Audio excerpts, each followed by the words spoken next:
Alright, so I got everything set up here. Let me readjust my mic just a little bit so y'all can maybe hear me just a little bit better.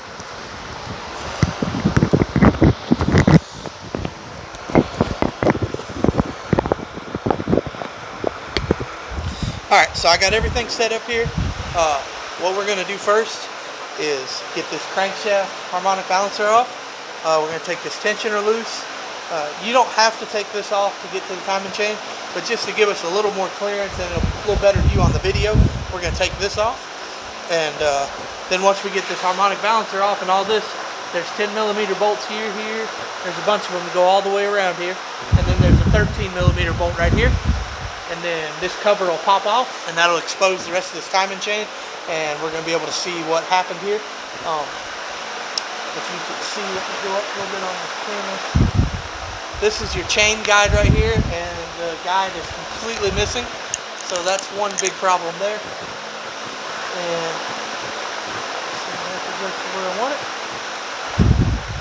And I looked down in there. I'll show you once we get it open. There's another guide right here. It's a very common problem. The bolt's right in behind here, and the guide bolt breaks the plastic piece around it, and it'll cause the chain to get all off time and everything. So we're going to go ahead and get this stuff off. Let me grab my harmonic balancer puller. Alright, so I got my harmonic balancer puller set up right here. Basically, it's just you can get this type of puller from any store. All you do is this harmonic balancer has a threaded inserts on each side, and it lines up perfectly with this triangle one. So you just get these bolts pretty snug. Don't over tighten them and break them off into the harmonic balancer. But that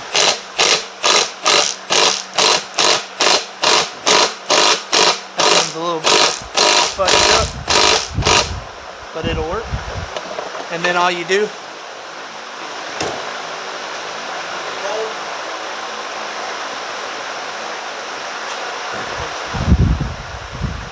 hardened bolt fits in here. Actually, I got a whole kit. My kit, it'll go right in this hole. I have to unthread this again.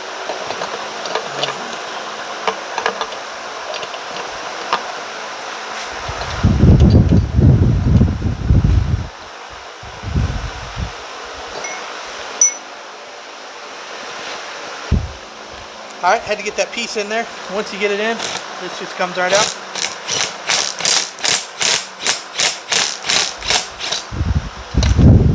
Harmonic balancer's out. Let me set this to the side. Alright, got that out of the way. Now we're going to go ahead and get this tensioner off. It's just a 15mm bolt.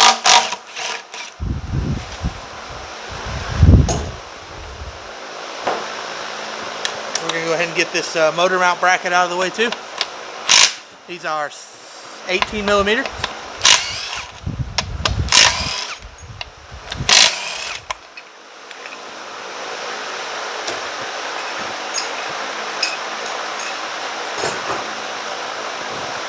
Alright. We'll get this one 13mm bolt out of the way.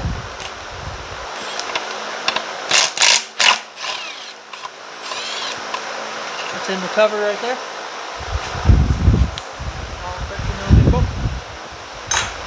And the rest of them are 10mm. Zoom in a little bit too.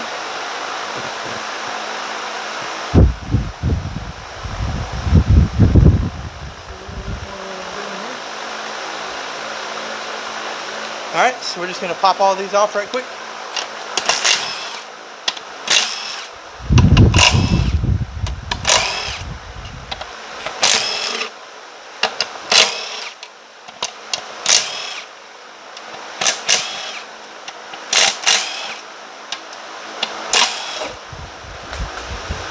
There's that.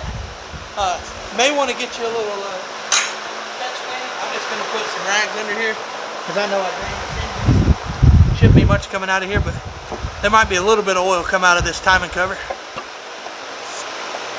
So you just work this thing back and forth, and there's already one problem right there.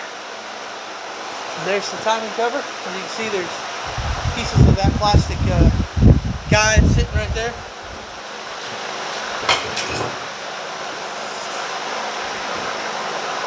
Here's one piece of the guide.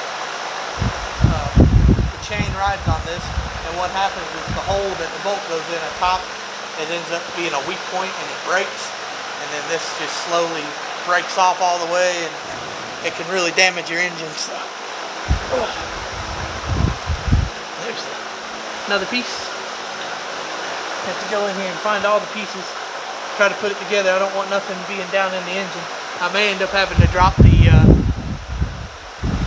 oil pan too, just to be sure. So there's another piece, and here's the bolt.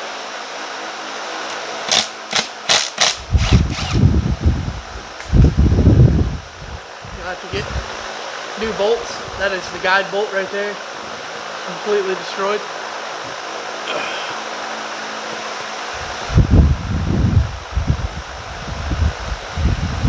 You also want to get a new gasket. Very important. So, don't see any other pieces. Right off hand. So the next thing we're going to do, we're going to take this bolt out, right?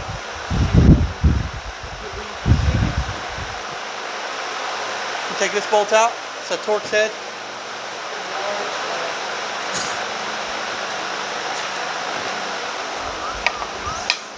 It is a T10. It says on mine anyway.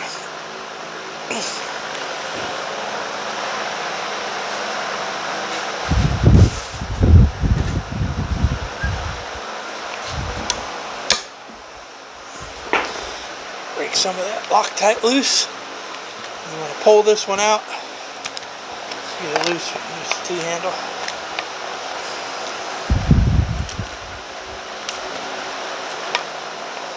This is where the other guide bolt's going to be, and it's most likely going to be destroyed as well.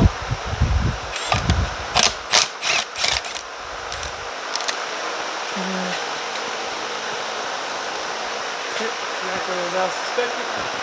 Shear it off as well. You're going to have to get 2 new guide bolts, and also when you're doing the timing chain, you got to pull these cam gears sprockets off. And when you pull these bolts off, these are torque to yield bolts, which means once they've been torqued once, they can't be torqued right again. So you want to replace these. They're like $5-6 at the parts store. They got them in stock. So nothing to it.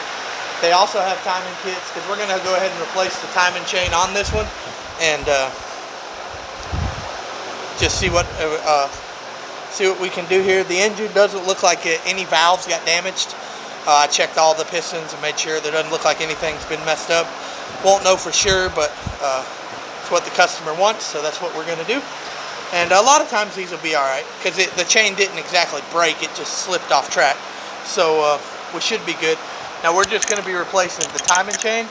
This chain down here is for the balancers and the oil pump, I think, is what this is about. We're going to leave that alone. So we're just going to be doing just the timing chain.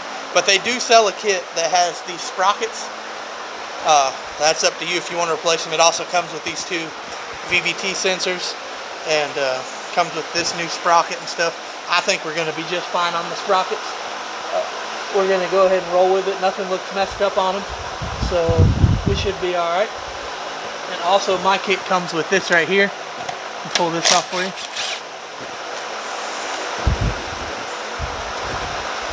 Comes with this little plastic piece. I can't remember what the name of this is. Some kind of chain guide something. So we're going to replace that too, because the chain rode on it after that balancer or that guide broke. So next we're going to pull this guide out right here. That'll release the tensioner. So we can go back, and now the chain is getting looser. So that guide just has 1 bolt, and then the tensioner guide is on the other side. is right. Hard to see in the camera. Right here is the tensioner. It's a big,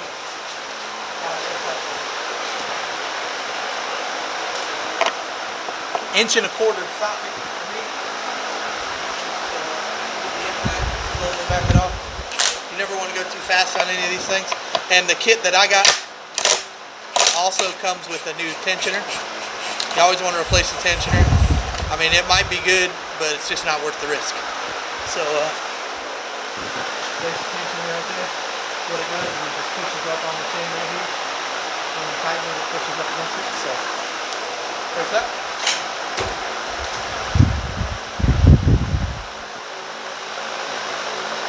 Now that we got that, try to get this guide loose. Might have to get the chain off first. So we'll go ahead and take the cam sprockets off. They're going to be, I believe, 19.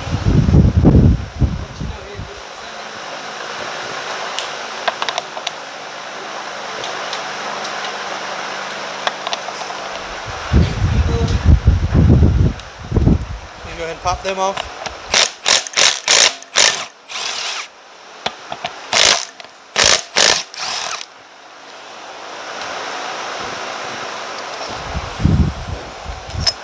Throw these bolts away.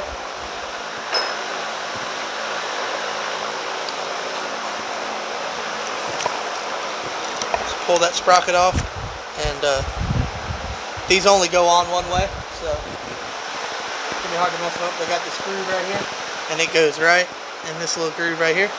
So really hard to mess it up. Just be careful and don't put the intake sprocket with at the exhaust sprocket. There's probably a little bit difference there. So see if I can see any markings for you that tell you anything.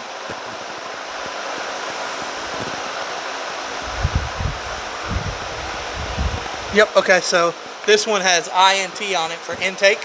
So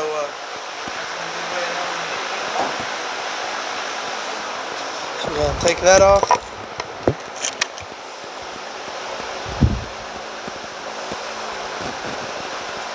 Here's the intake sprocket.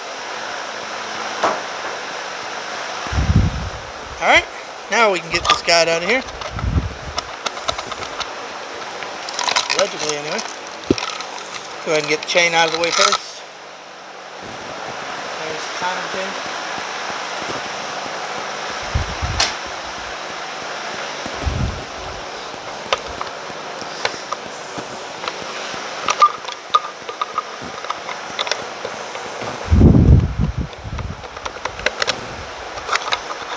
This one might actually have to come out the top. That's exactly how it goes. There's the guide for that one. This one, it doesn't look messed up, but we're going to change it anyway. And then you got this guide up top. It's 2 10mm bolts.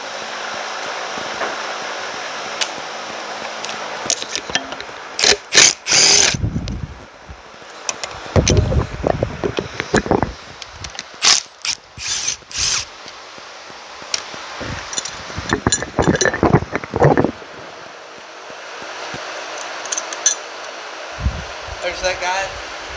Like I said, it's completely missing, so there's probably chunks of that all in the engine too. I'm probably going to just err on the side of caution and pull the oil pan and make sure that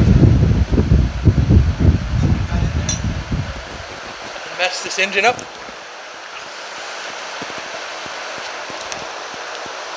So that's it on the timing chain as far as disassembling it.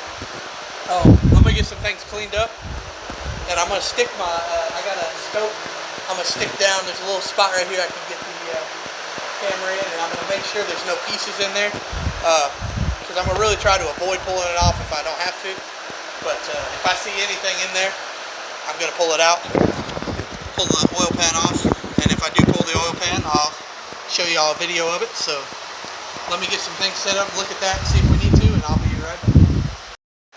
Alright, so I did stick my inspection camera down in that hole, and I also went into the oil drain plug And unfortunately, I'm going to have to pull the oil pan off because there was some pieces in there that I'm just not comfortable with. So, and I also talked the customer into going ahead and changing this balance shaft chain out and the water pump while we're here. So it's right here. It's just better to change it now than to not change it and then have something catastrophic happen. So first thing we're going to do to get this chain off is we're going to pull this crankshaft sprocket off right there. Set it to the side. Then we're going to go ahead and remove the tensioner. Here's your tensioner for your balance shaft. It's just two 10mm bolts.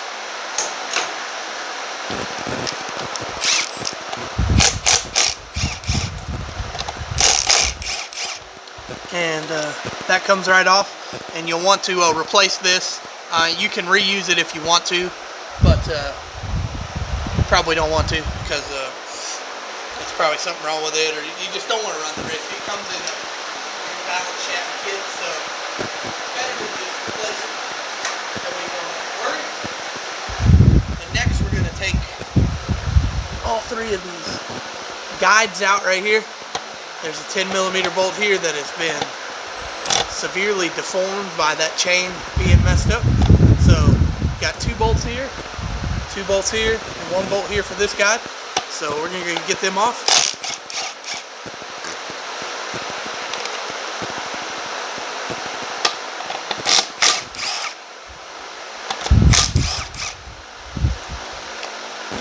That one. This one might prove to be a little difficult. Oh, there we go. And we'll probably just reuse this bolt. It messed the head up a little bit, but we still can get enough on it to torque it. And these things don't have a whole lot of torque on them anyway.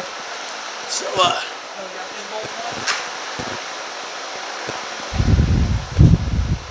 it's oil off my hands. So now this chain should come right off.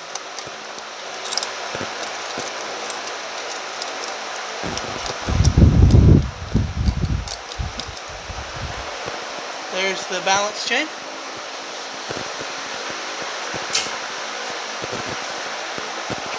Next we're going to do the water pump. This may or may not get messy. You take these three 10mm bolts off right here. You want to hold the water pump too. If you don't have an impact, you're going to probably have to stick something underneath the one of these gears on the water pump to keep it from spinning. Another great reason to just have an impact.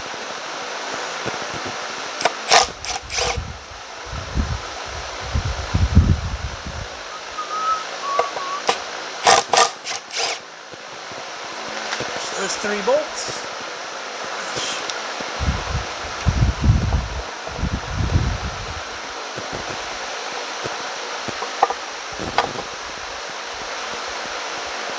That's that right there.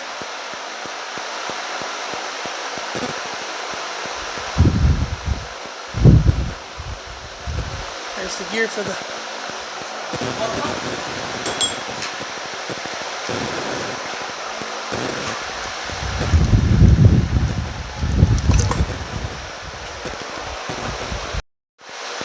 Alright, so now that we got the water pump gear off, to get the water pumps off is on this side of the engine. So I'm going to finish doing these timing chain things, and then we'll get the rest of the water pump off. So the last 2 things to get off are these 2 sprockets here, because they're known to wear out, and they come with the new kit. So these are 15mm bolts. I'm going to take them off without holding them. They make a little groove right here. You can stick like a drill bit in.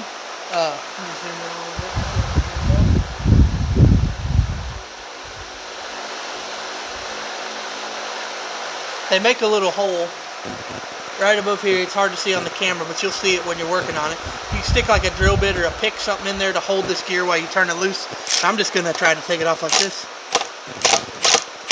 Definitely. I'm going to have to hold it with something once you hit it with this impact. Ow. Now, spins a little too much, so I'm just going to use the pick like I talked about. Use whatever the thinnest pick you have.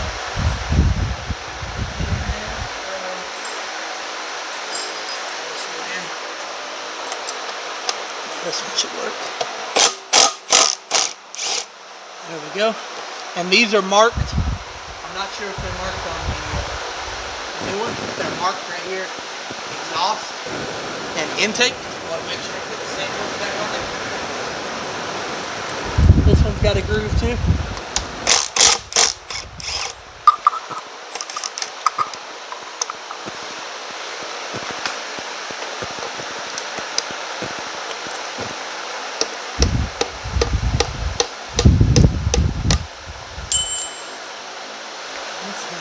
Stuck.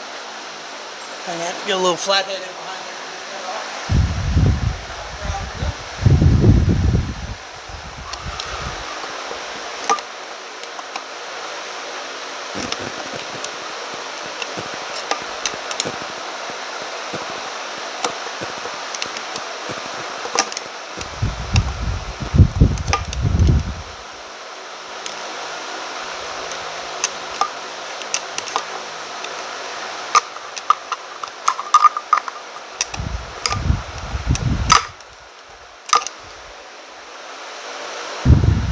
Alright, got that one off. That one says intake on it. You can read it backwards on there, but it says intake right there.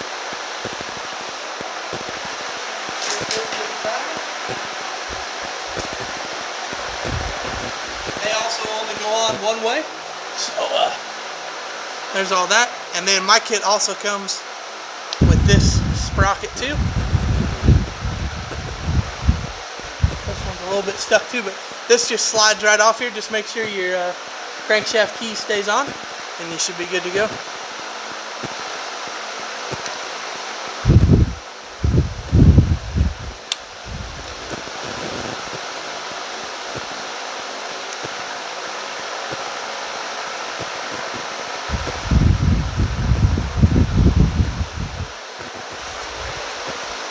Alright, I'm going to get a flathead. Go ahead and pop this off. It's just a little stuck.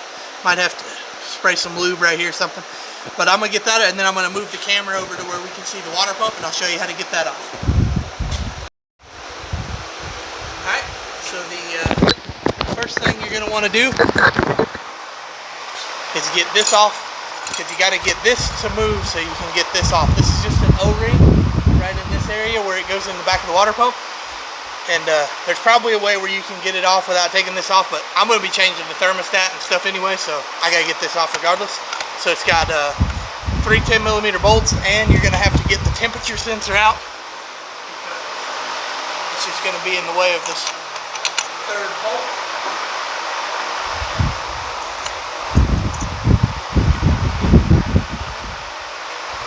They usually are.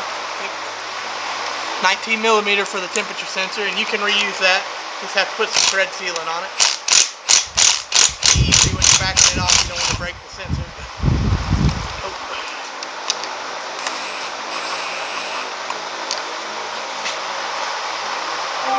I'm going to go ahead and get a drain pan right quick.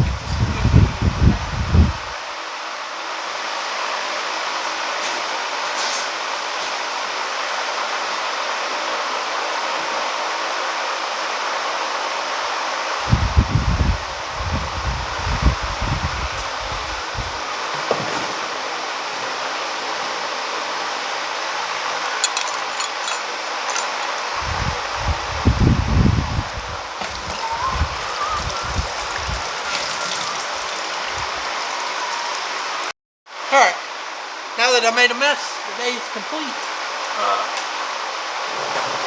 Got a little coolant out of here. Most of the coolant was drained, but I guess there was still some left here. So, but that sensor came right out, like I predicted. So now we can get to these 3 bolts here. This one, this one, and this one.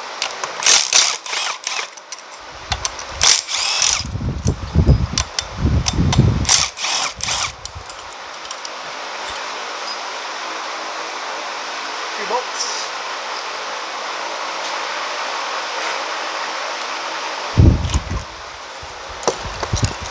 See, that'll come right loose, and then you can get this and make even more of a mess. The way this thing's sitting, it's almost impossible to not make one. So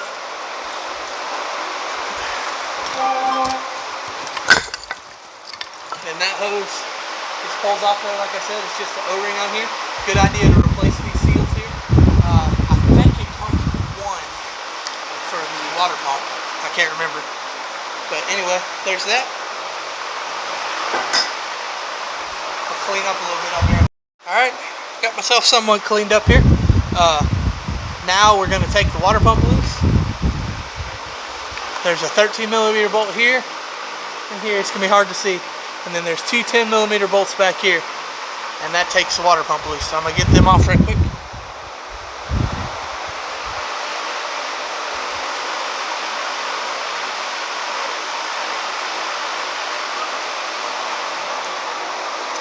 And I may not be able to get to them with my impact. May have to go old school and get a ratchet out.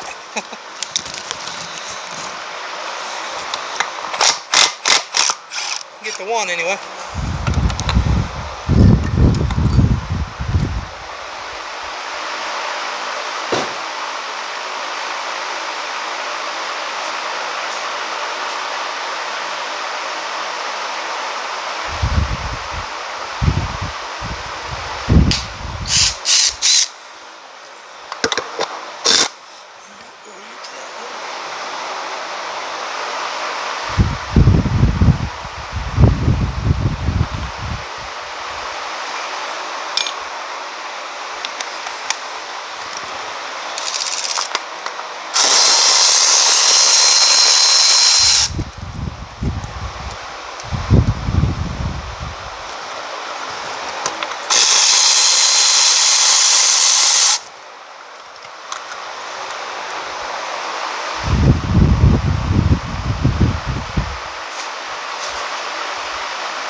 That bolt.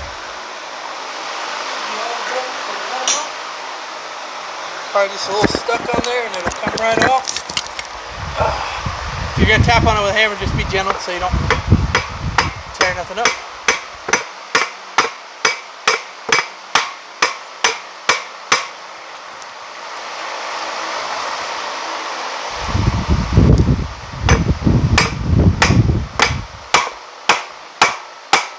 I'd recommend using maybe a rubber mallet.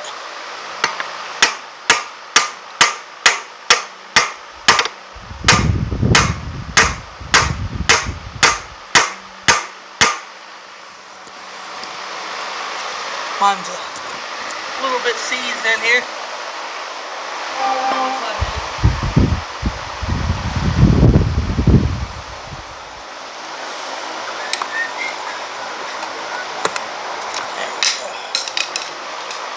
I believe it's just the gasket material that's causing all these problems. There we go.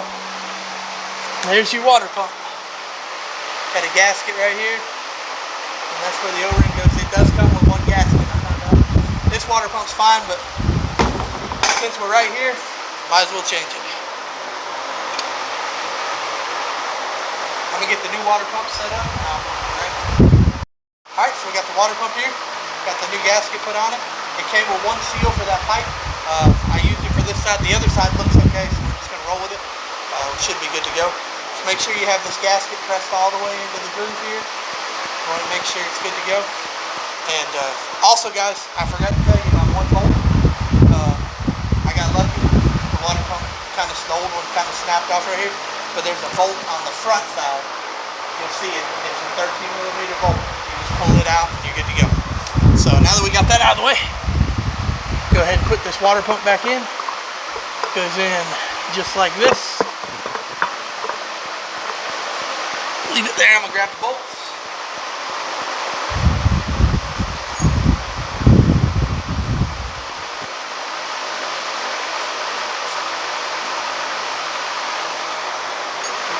This is the bolt I'm talking about, 13mm bolt, super long bolt.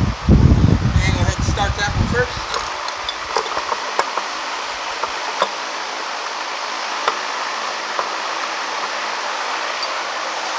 Let's go around and get these other bolts started. You always want to start bolts before you tighten them, with an impact especially. It's an easy way to cross thread them. And we're just going to get these snug, and then I got to look up the torque specs for it. I will let y'all know what those are the second that I find them.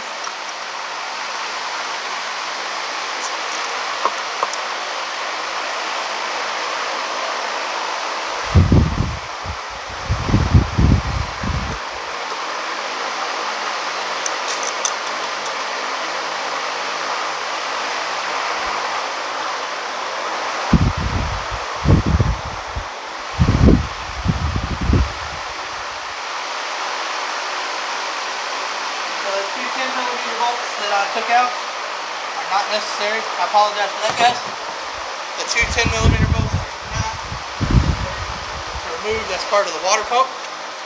So all we got is three 13mm bolts, 1, 2, and 3, and that'll pull that over onto that surface. So I'm gonna go ahead and snug them up right quick. It's been a minute since I did one with you, so bear with you.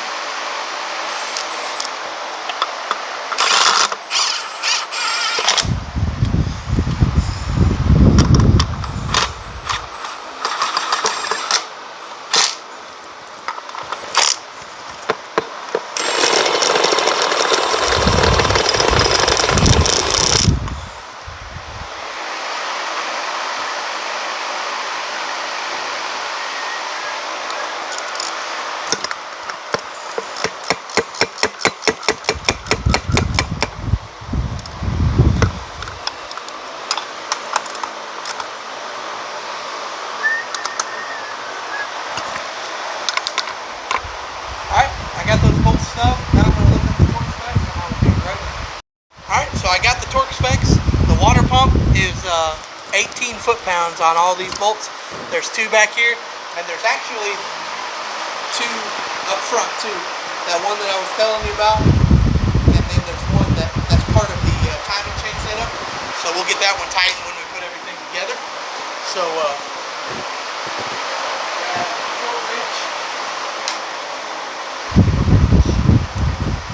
set it to 18 foot-pounds. See if we can get the torque wrench into these back ones. Might have to get a smaller socket.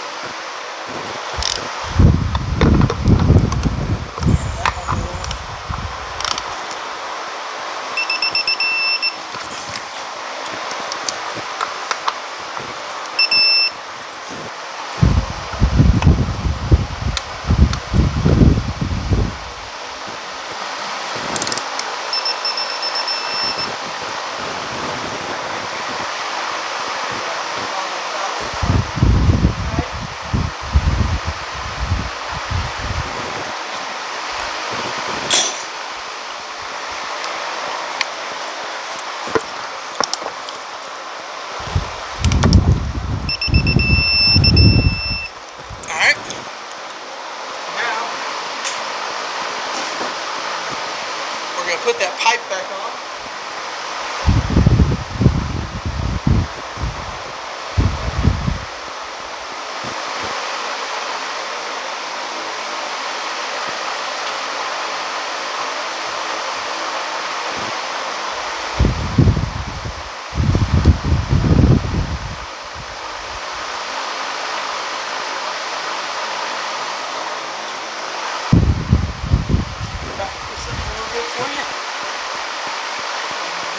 this thing now. So you put this pipe back on. Always a good idea to put some type of lubricant around these. I put some silicone spray.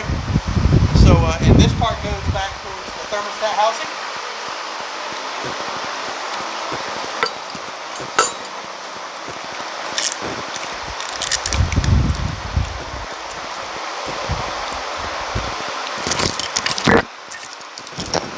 And actually, I just remembered.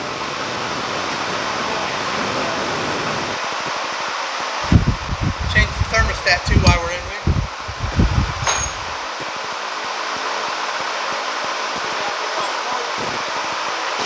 We might as well. So the thermostat is going to be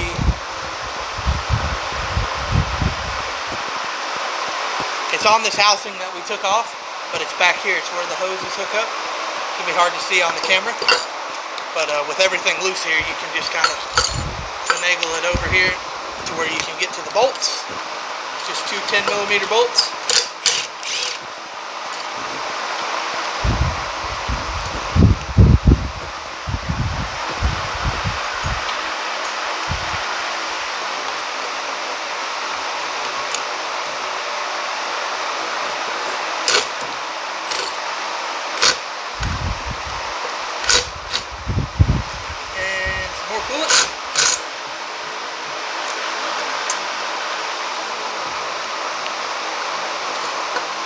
There's that. Cut that off. Put the thermostat right here. Had to get a little flathead probably.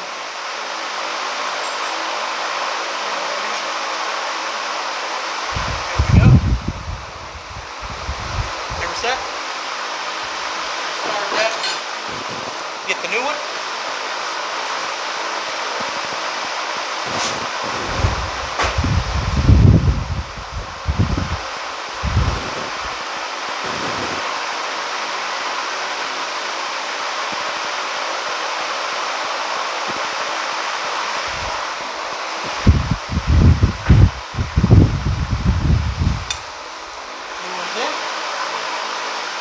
That seal around the new thermostat, and we're just going to slide this sucker back into its spot.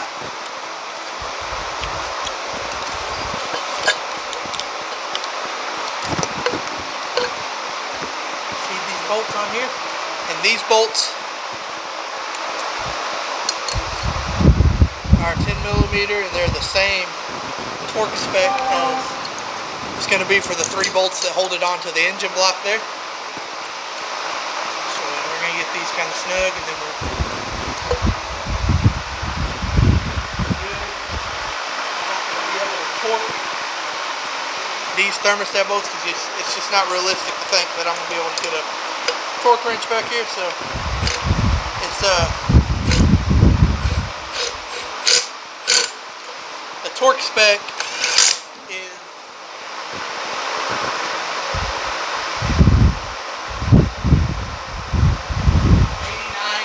8 inches, which if you convert that to foot-pounds is like 8 foot-pounds.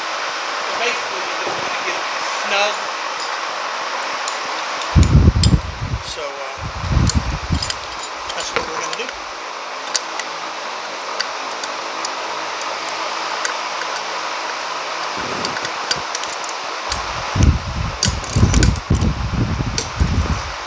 Good there. Good there.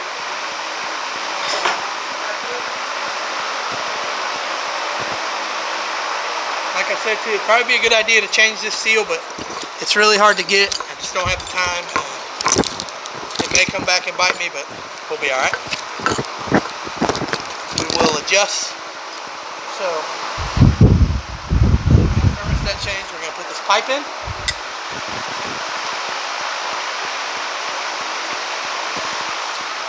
Pipe goes the groove side to the thermostat housing, water outlet housing, whatever, and it just presses in there.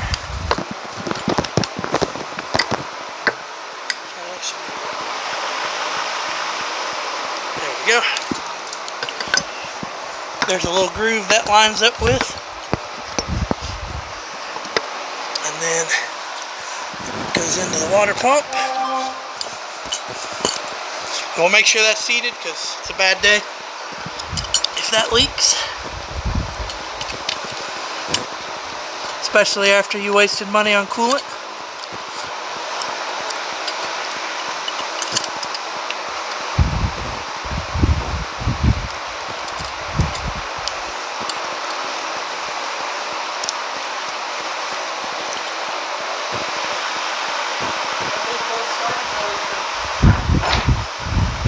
Snug them up, and we should be able to torque all these.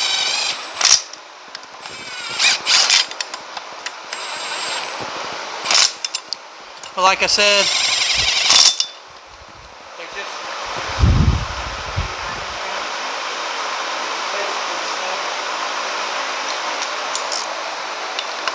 so we're just gonna snug these up.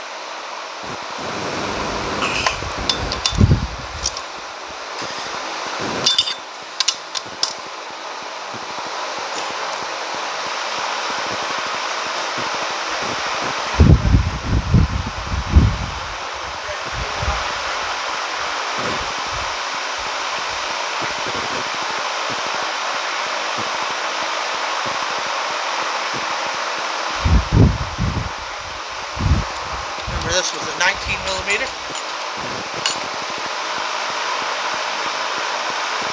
We're going to tighten it with the socket so we don't damage nothing.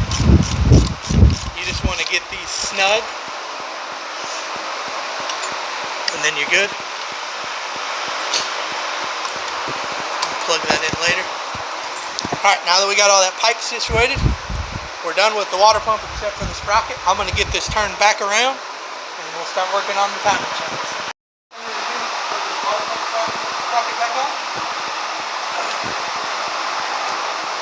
There is no timing on the water pump. As long as it spins, that's all you want to worry about. Now you will have to have something to hold this sprocket while you tighten these bolts.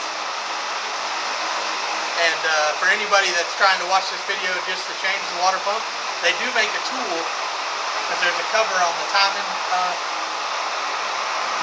cover. That sounds like an oxymoron. There's a cover on the cover that opens, and you can get to these bolts, and you can actually hold this while you pull the water pump out, so it keeps the chain in time. So they do make a tool. I think it's even a rental tool at your local parts store. So anyway, a little tip for you. Trying to change the water pump. We're going to get them snug without holding it, and then we're going to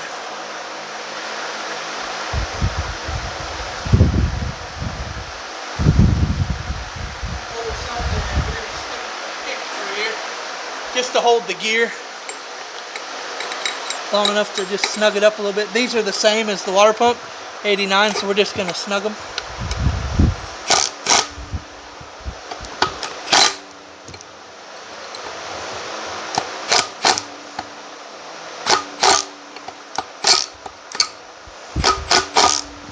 Should be good there. Now that we got those sprockets on the breakout, they can only go on one way as well. Those little grooves. So just make sure you put the intake with the intake and the exhaust with the exhaust, because you can get that wrong.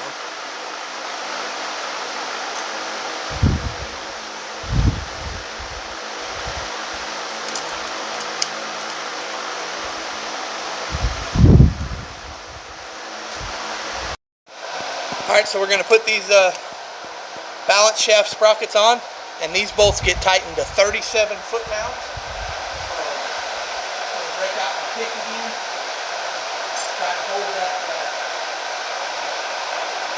spot. Hold these on. Or like I said, you put your, there's a little hole right here and right here, and you put a little pick or a drill bit or whatever you got to stick in that hole. That way you can hold this while you're tightening it. So a good idea to just get the bolts as snug as you can.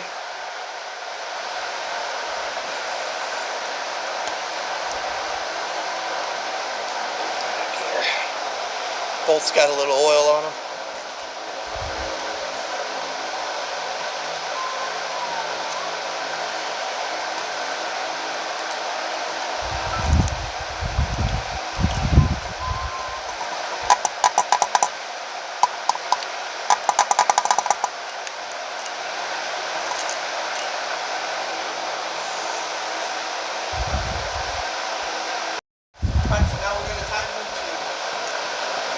7 foot-pounds with the torque wrench.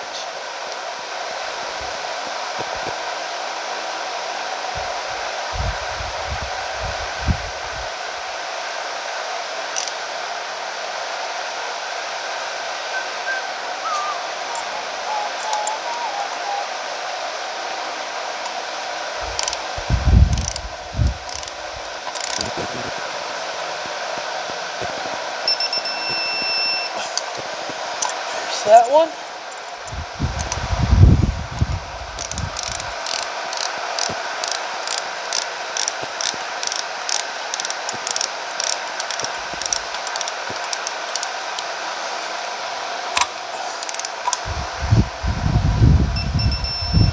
There's that one. Nice and tight. All right.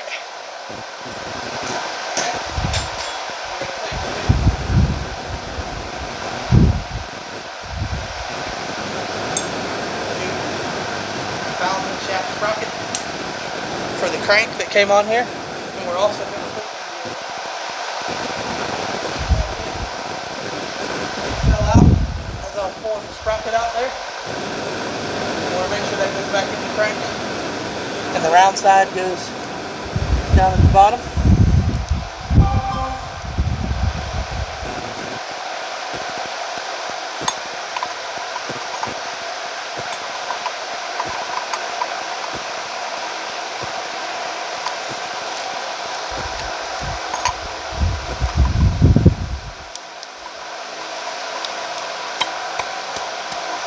Might have to get a rubber mallet.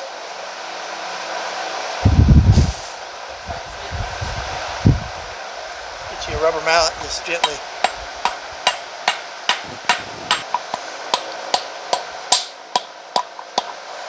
There we go. You want to make sure that's all the way seated. And it also only goes on one way. It says it on the front here. It says front. So pay attention to that.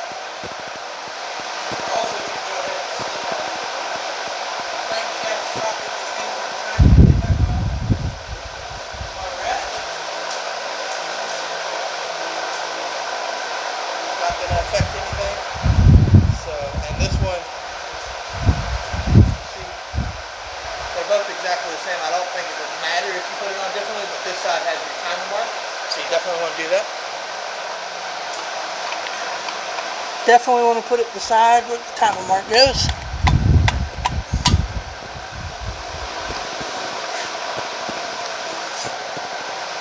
Right there, probably just tap this one.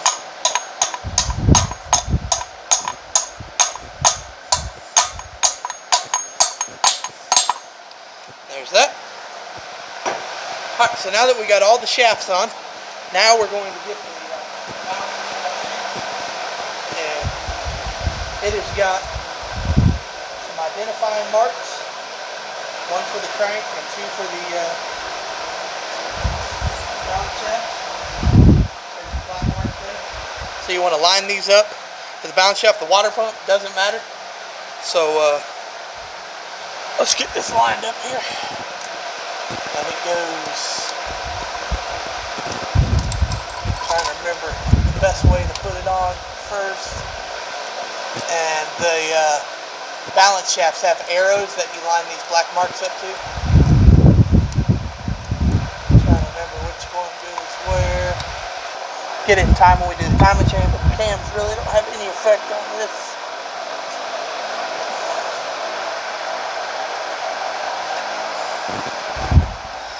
Top dead center is top dead center every rotation of the crankshaft. So when you're adjusting the cams, that's when you got to adjust it for the exhaust and the intake and stuff. So, but that right there is top dead center.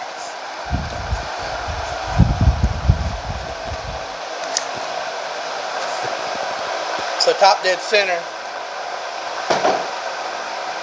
is when this woodruff key is facing about the 12 o'clock position. And you can see there, stick a screwdriver, don't stick nothing in there that you're going to be able to drop in there and lose. But you stick a screwdriver in the number 1 hole, and the number 1 cylinder is the one closest to the top. And then that'll get you at top dead center there.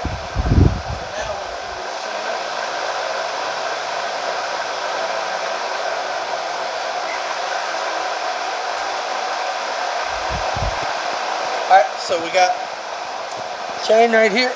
I want you to start on the intake balance shaft. So this thing goes just like this. So I'm guessing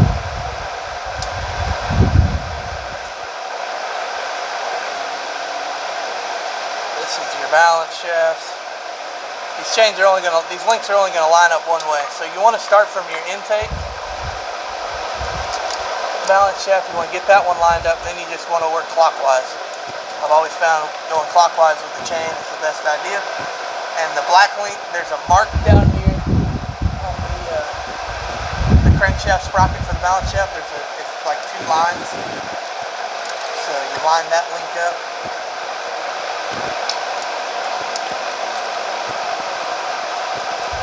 Keep in mind, this might take you a few tries, so don't get upset if you can't get it the first time.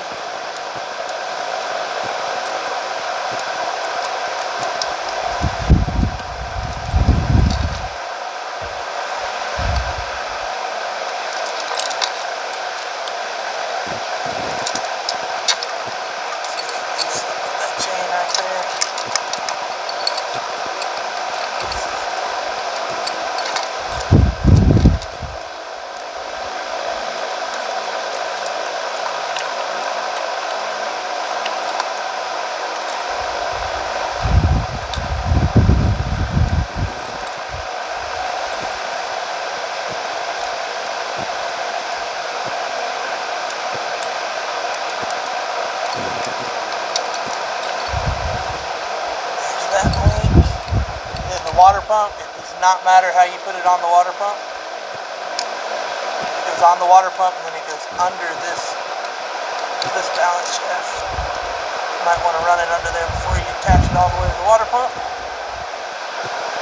So the marks are all lined up still.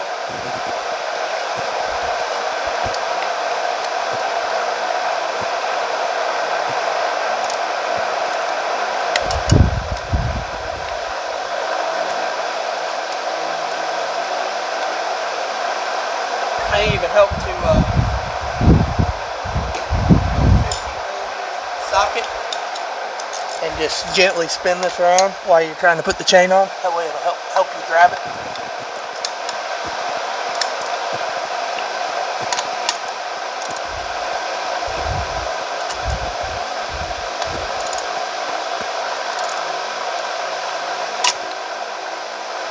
That was pure luck, but I got it lined up. You want all this slack, you want as much slack as possible to be on your water pump side, between the water pump and the crankshaft. So now that we got that on there,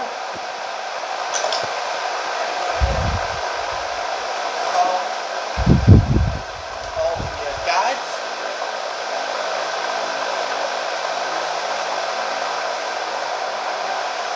These are the guides for the balance shaft here. You got your top one here. So, and you want to make sure that chain gets in between the guides there. Let me show you. You don't want the chain. You don't want it riding on either edge. It's going to try to ride down a little bit. You want it right in there. Right there. You'll mess it up really quick. So, a little piece of advice for you. Just make sure it goes on. Usually it'll go right on the guide with no issues, but you just want to make sure it does. And these get tightened to 109 inch-pounds, which once again is basically snug. But we'll torque these so we don't break them. I'm going to get them all on here first though. This one goes just like this on this side. Once again, make sure it's in the grooves.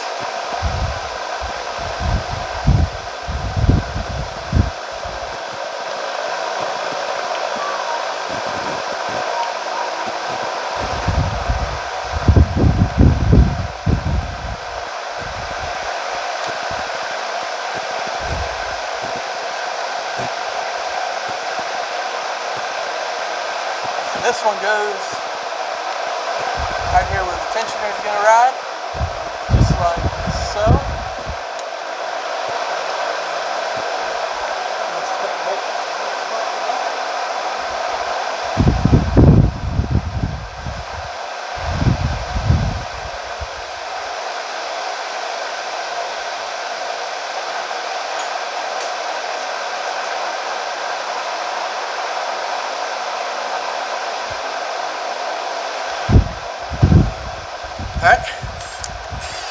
loosely snug these bolts right now.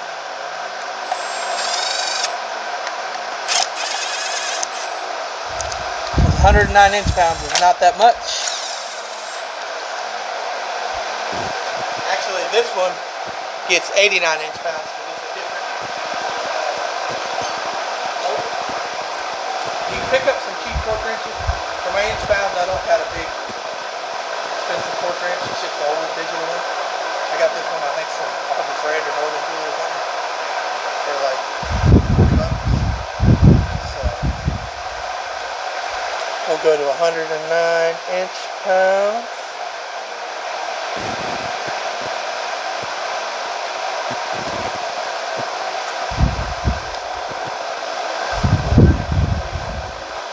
Torque wrenches are quarter-inch sockets. So we'll go ahead and give these a good snug. Like I said, there's not much to 109 inch-pounds. It's like maybe 10 foot-pounds. And then we'll back it down to the 89.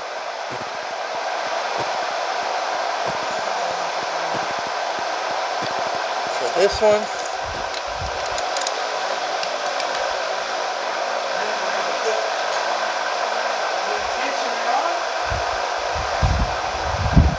The new tensioner comes fully compressed. If you're reusing your old one, you're going to have to recompress it, which requires, I think, you have to take a snapper around or something. I can't remember how it does it, but it comes compressed with a pin. Leave that pin in until you get this thing on there.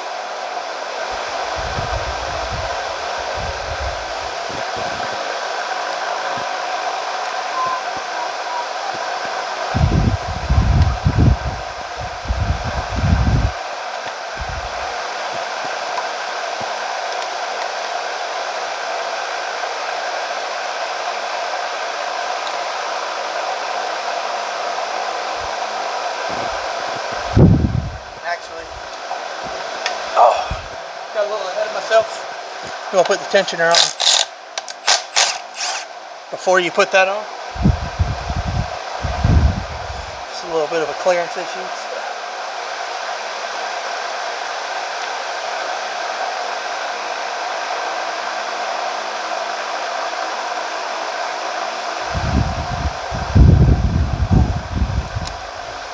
Only goes on one way.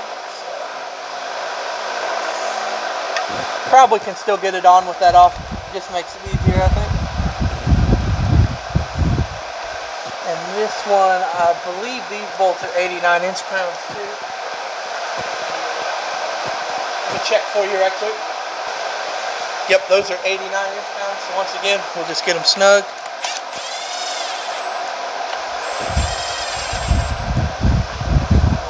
This back on.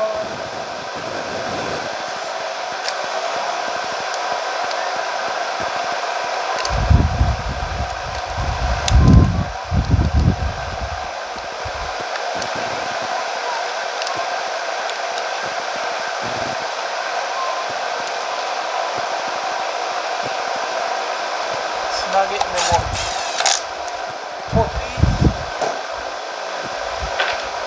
Really, the torque specs for these, I mean, torque specs are crucial, but these are especially crucial because they really just don't want you to over tighten them, because these plastic pieces will break really easy.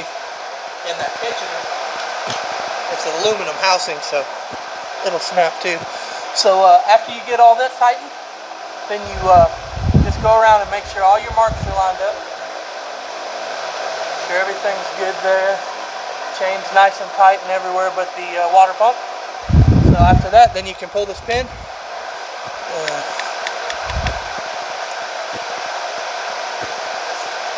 Then you wiggle this tensioner back and forth and it'll bring the slack out.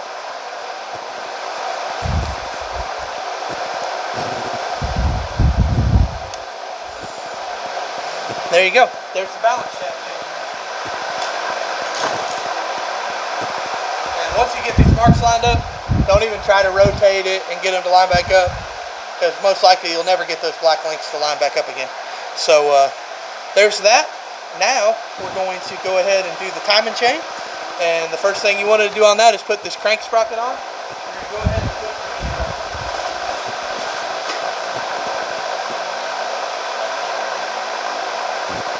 nozzle in. This piece right here is your oil nozzle. Helps get everything lubricated in there. Before you put it in though, you want to make sure and or something and go right in this hole here. You just want to make sure this hole isn't gummed up or anything. Sometimes these things are known to get some gumming in it, and it'll cause the oil not the case. So, go ahead and install that oil nozzle before we forget about it. It just pops in there, and this bolt is also 89 inch-pounds.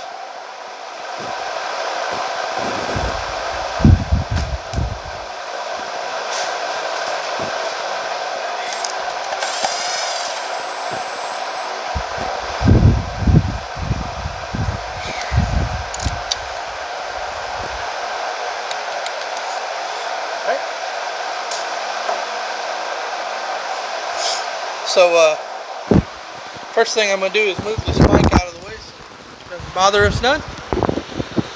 Hope y'all can hear me okay. And the next thing I'm going to do is go ahead and get these cams where they need to be. I'm going to grab a tool right quick. Alright, so to move the camshafts on this engine, you can just use a 24mm wrench, and there's a little hex head on each front of the camshaft. Just take it easy while you're turning them, because they'll turn real fast and spin. And for my engine, which is a 2010, you obviously want the crankshaft. You can't see it on the camera, but the crankshaft at the 12 o'clock position, just like we had for the balance shaft. And when you have that at 12 o'clock, the little dot on the crank sprocket will be about the 5 o'clock position, which it is. So we're good there. And on the 2010, like I said, you want the, I'm just reading right from the paper here that I pulled off. You want the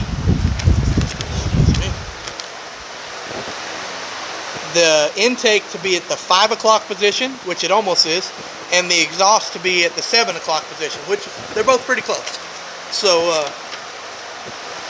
it's gonna be hard to get an exact mark, but with this chain it should line up and everything. So my intake just needs to go back just a little bit. So right now it looks to be almost at the 6. That's the 6. So we'll just go back a little bit, and you'll have to kind of play with the cam a little bit because it's gonna be hard to get it to stay in one spot. Of course, once you get it in one spot, you got to make sure you can get your wrench out so you can do the other one. I'm going to say that's about 5 o'clock there on the intake. Sorry for the little sound distortion there, my microphone fell. And then the exhaust, like I said, 7 o'clock position, which it looks to be about 8:30 right now.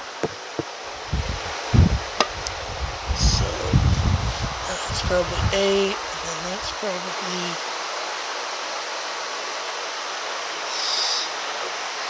That's probably 7 right there. 6, 7, 8, 9, 10. Yeah. That's pretty close. I believe once we get the chain on, it'll line up a little bit better. So let me grab the chain and I'll be back. Alright, so now that we got that lined up,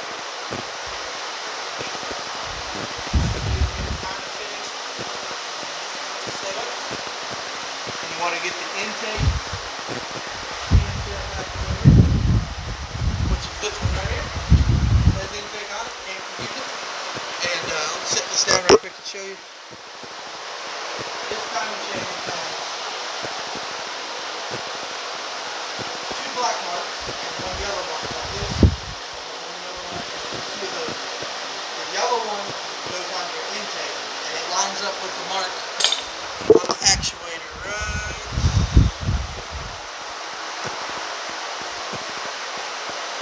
It's this mark right here, if I'm not mistaken. Let me just make sure here.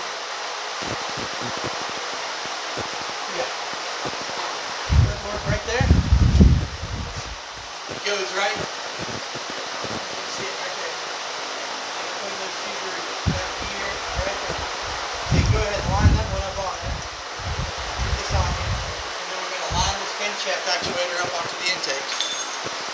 And while we're doing that, we're going to go ahead and drop this timing chain down. You want to make sure the timing chain goes around this little spot in the block here. If not, you're never going to get it lined up probably anyway.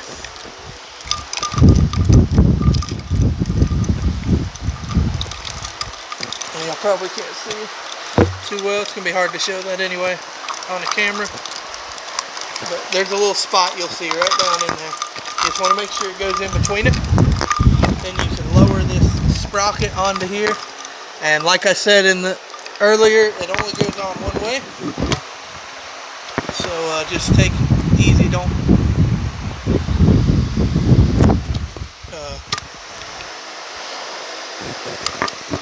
rotate the camshaft any while you're setting this on here. There's that. And then like I said, you want to use new camshaft bolts. Right here. You can get them in any parts store for about $5 because these are torque to yield. And now I'm going to sound like an oxymoron because when we do the harmonic balancer, you're supposed to replace that too, but I can't find one, so we'll put a little thread sealant on it and we'll roll with it. So but these you can find, so we're going to replace them. So you go ahead and put this one in. Don't tighten it yet, just get it in there and hand tighten it. You have to get a socket to get it all the way in there. Just get it snug. We'll tighten them in a second. That's just in case you have to take it off again. So now that you got the chain down here and the camshaft put on, you want to bring this around and you want to line up the shaft here, and we may have to rotate the I don't think I wanted it that much. I don't think the cam was right at 5 o'clock like I intended for it to be. So we're going to back it off just a little bit because it just slapped right there.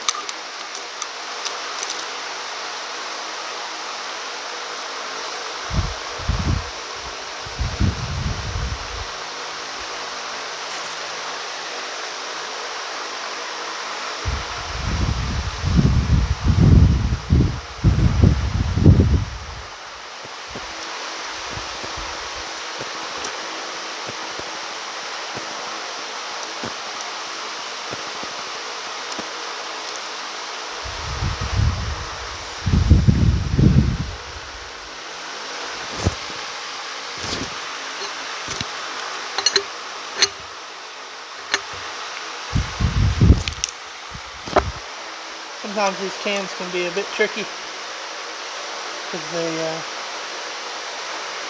don't want to stay in the spots that they're supposed to stay in. I'm going to get a thick screwdriver. I'm going to get this up to where I want it, about the 5 o'clock position.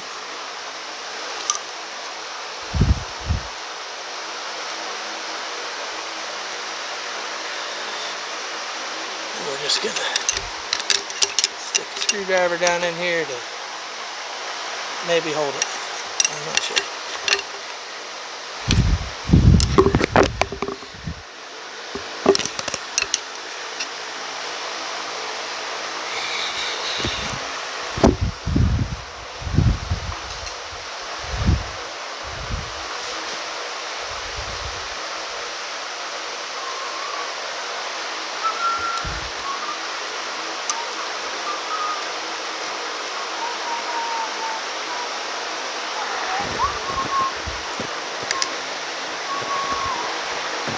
There we go. That'll hold that for now. We'll need that wrench again, but should be good right now. So now you bring it up around crankshaft.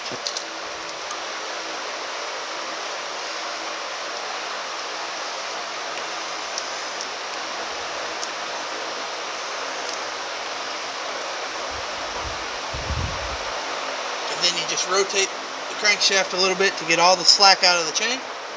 Oop, not that much.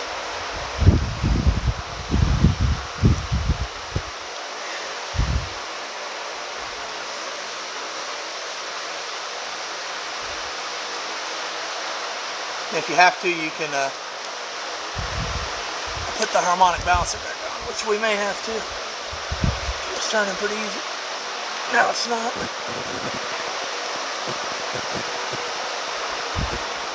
Slide this harmonic balancer back on right quick.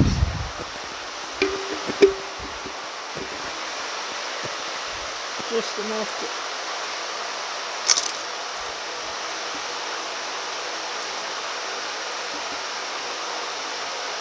line that back up. Make sure this is still at 12 o'clock. Sure looks like it.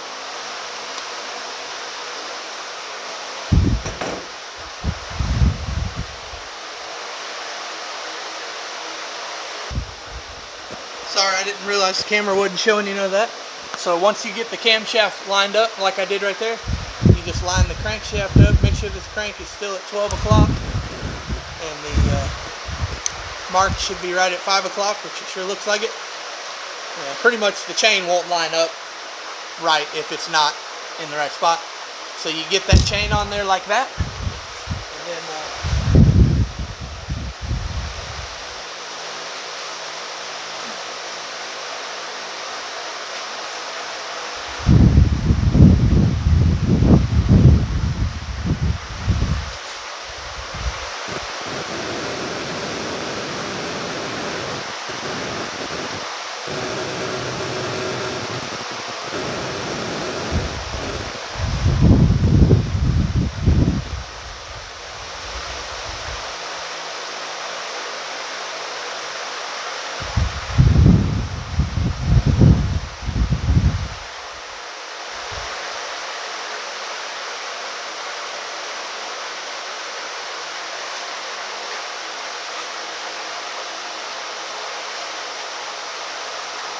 we're going to grab the Simon chain guide. It works with your tensioner, this one right here. We're going to go ahead and install it, and it goes right over here, just like so. Like this, if I'm not mistaken.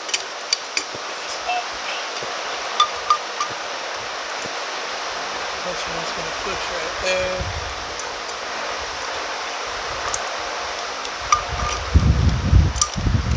Actually, you got to bring it down from the bottom of the turn, from the top. Slide this thing down in here.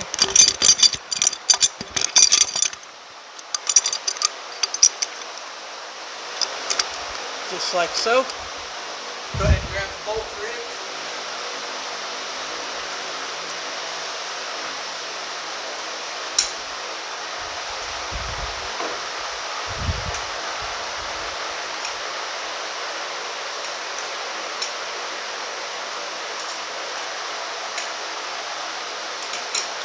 Bolt for it. Let's go ahead and get it on. And that is also, this is 109 inch-pounds.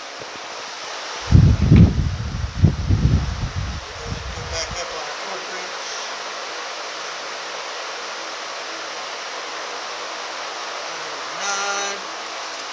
Go ahead and get that tight.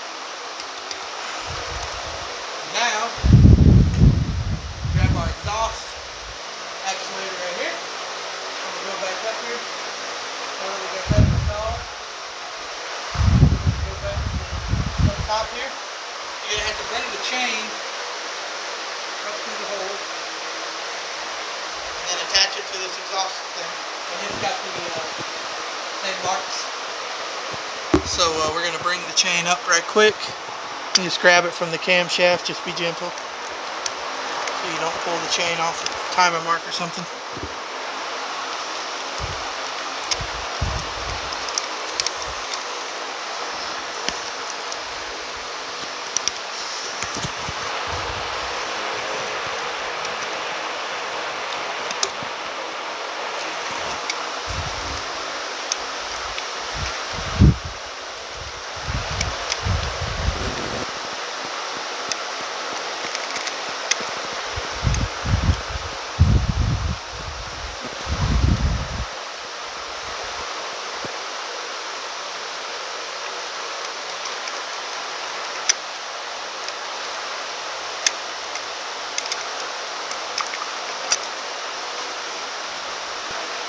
move the camera around a little bit, maybe y'all can see a little bit better.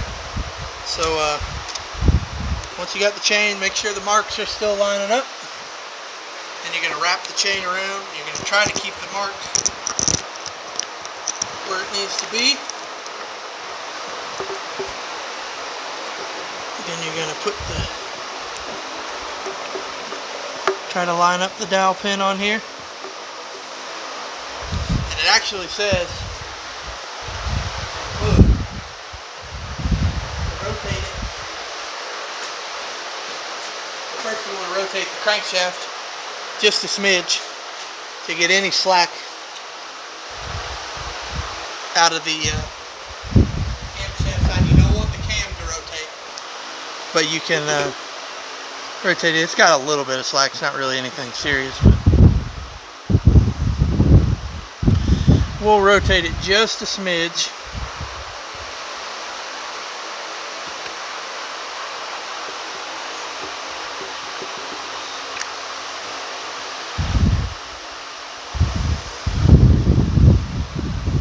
That's all the slack out of it, and the mark is still lining up as far as I can tell. So, and of course, you always want your slack wherever your tensioner is, because the tensioner can take up all the slack.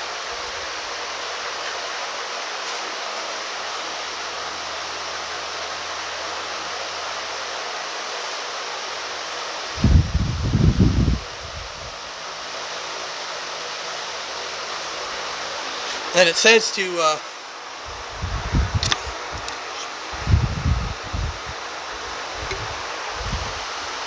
rotate the exhaust camshaft 45 degrees until the dowel pin lines up.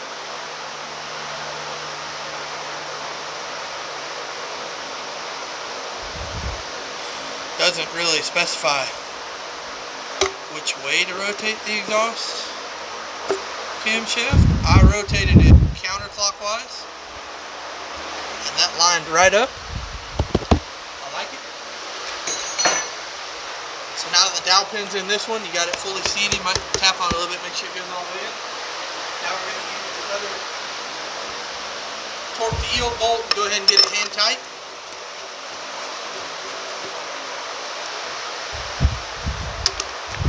Remember, when you're doing timing chains, just take your time. Don't want to screw nothing up. So now that we got all this on,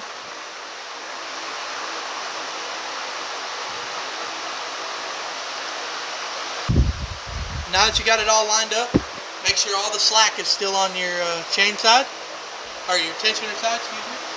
We're going to go ahead and install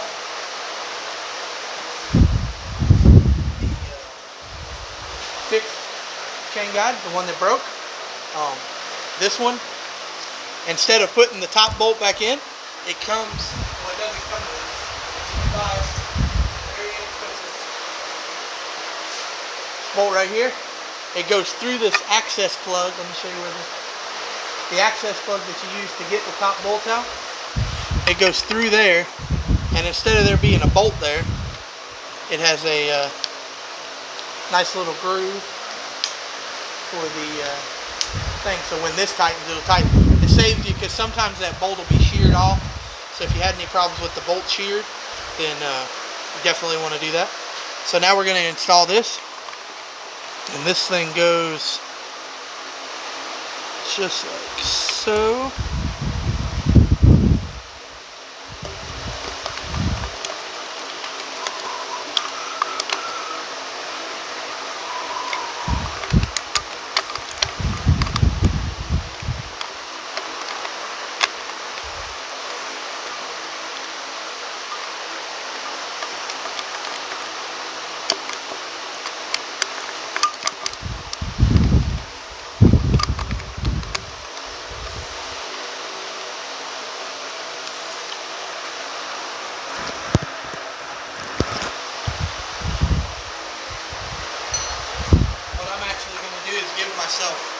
Just a little bit of slack. Just be careful, make sure the marks line up. But to get this one on, we're going to need a little slack on the from the cam intake to the crank. So we're going to get it where we got just a little slack.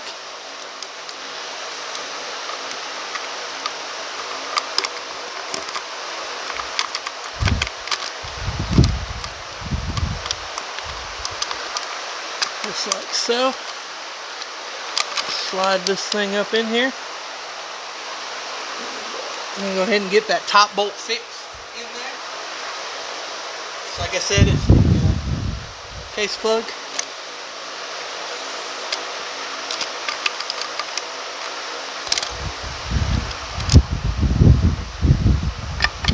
And you want to make sure that the top part of the chain gets inside the little lip on the guide, because it's the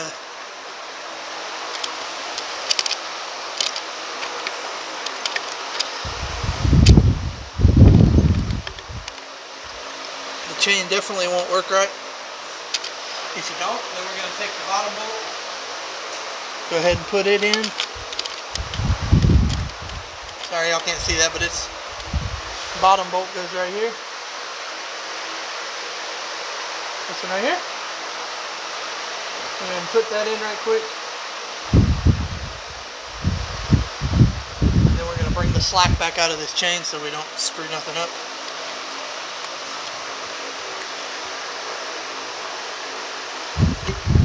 That's it right there. Just make sure all the slack's there. See the marks are still lined up. We look good there. Bottom bolt gets tightened 109 inch-pounds, and I feel like the top one does too. Now a lot of you ain't gonna have a bolt that's gonna, or a socket for a hex head.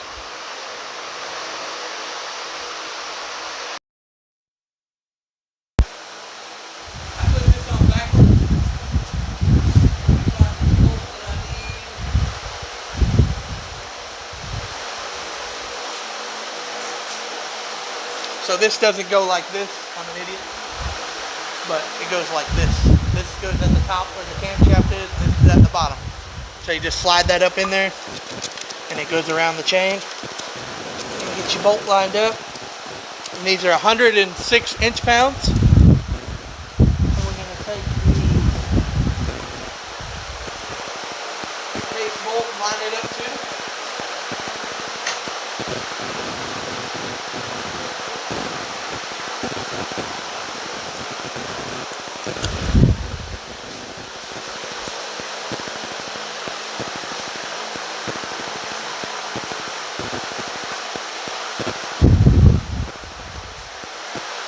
And I got my camera assistant with me today, Miss Lexi Grace. Come say hi, Lexi.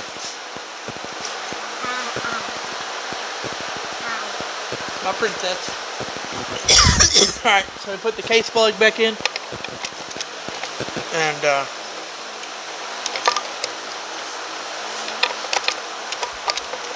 we'll make sure that gets in right.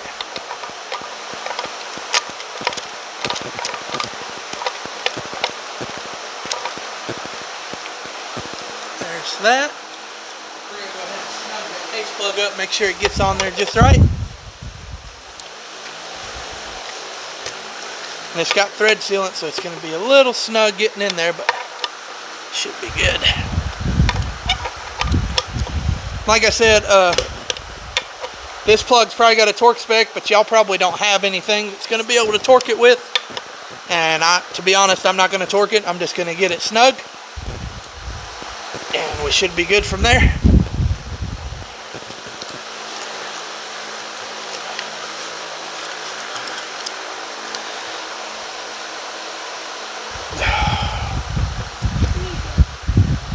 There we go. I know y'all didn't see that, but y'all know what plug I'm talking about. This one right here. So there's that, and then we're going to tighten this bolt down here to 109 inch-pounds. Snug it up first. And then we're going to take our 4-inch like before. I already have this one set up. And there we go. That's on. And we're going to go ahead and get this slack back out of this again with that 24mm wrench. Just gently turn the camshaft. Let me zoom out a little bit more.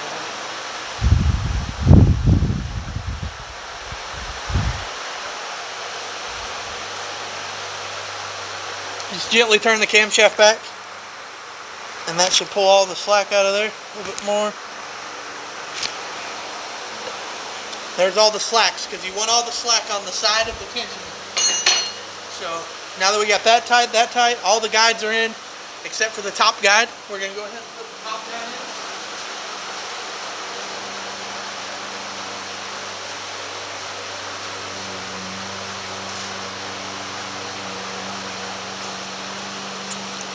This is your top guide, and as I was telling you, it's got the guide part on it. The other one was completely gone.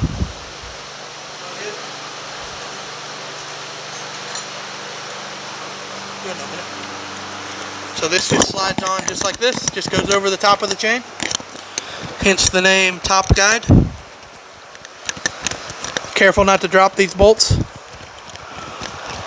down into the engine. And that's why I saved the oil pan gasket for last, just in case we do. And just give me 1 second here. Alright. We'll just snug these down and these get tightened to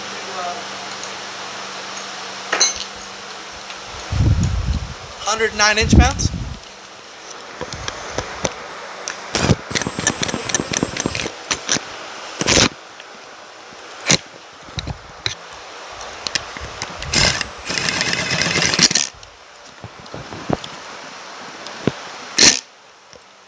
We're just going to snug these because I'm not going to be able to get the torque wrench to them. Move this microphone a little bit so don't keep knocking it out of the way. Alright, now that we got all that set up, make sure our marks are still lined up. That one's lined up, that one's lined up. No, that one's lined up. So now what we're going to do is go ahead and tighten these torque yield bolts off the camshaft. And let me get the torque back.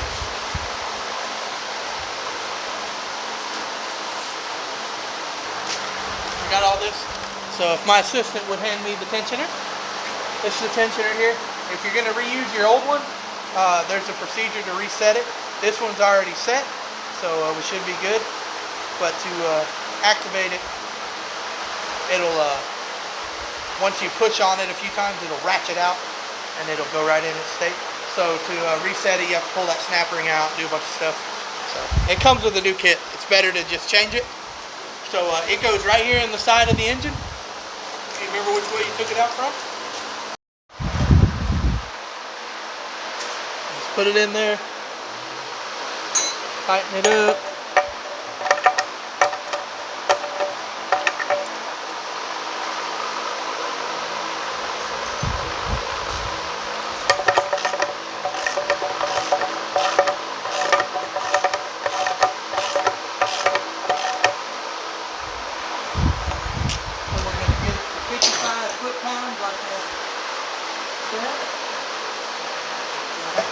Half-inch one, because we might be able to use this one.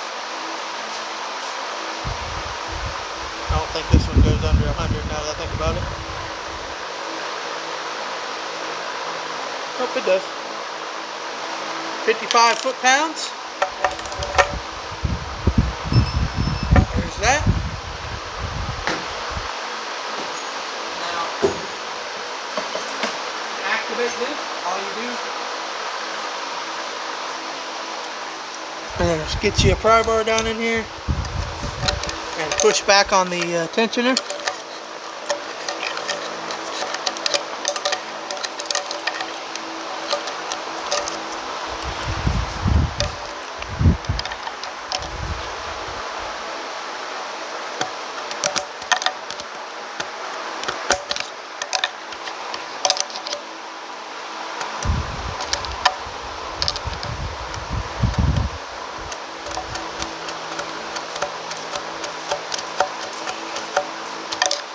Get you something there.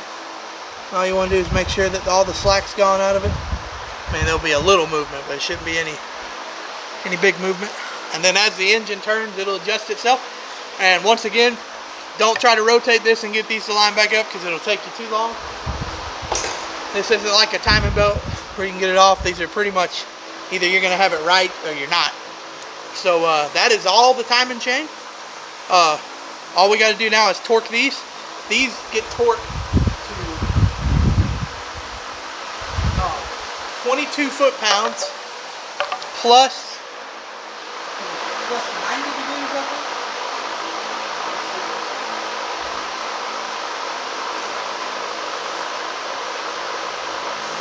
22 foot-pounds plus 100 degrees. So we're going to go ahead and torque them to 22 foot-pounds, and then I'll show you how to do the plus 100 degrees with the angle kit. So while you're tightening these, obviously you want to hold it with the 24mm wrench. And yes, it is very hot, as my assistant just said.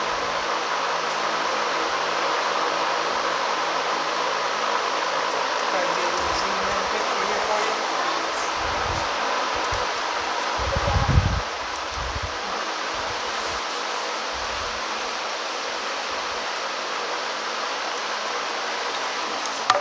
I'm going to do this one first. Get this down to 22.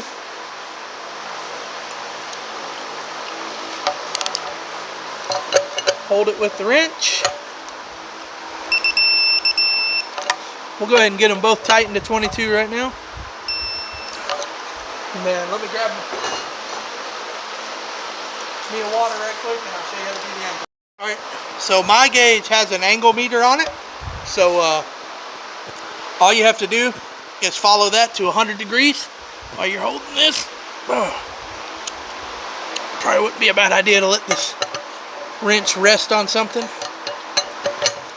so you don't have to kill yourself, but you just get it up till it goes to 100 degrees. And that one's good.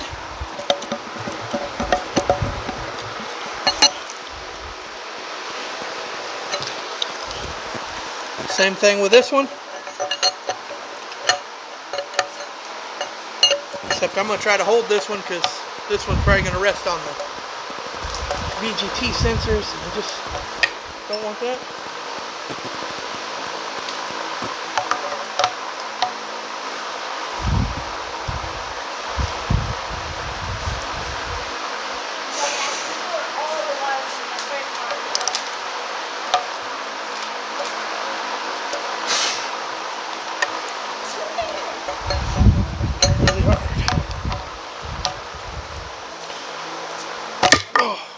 Don't do that. Could hurt.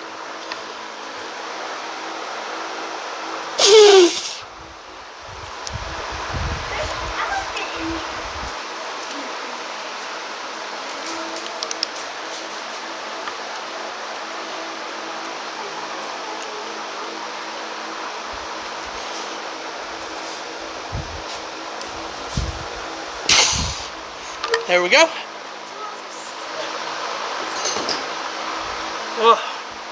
That was hard. Just be careful with these sensors. If you want to make it easier, you can pull these variable valve timing sensors out. So we are now officially done with the timing chain. Everything is lined up where it needs to be. The tensioner's in. Everything's in. So now what we're going to do, we're going to clean this up a little bit. Like I said, I don't really like to use a razor blade where an O-ring's going to go because it could end up bad. If there's a real thick, gunky spot, I'll use it, but for the most part, this should be good. There's no sealant was used here.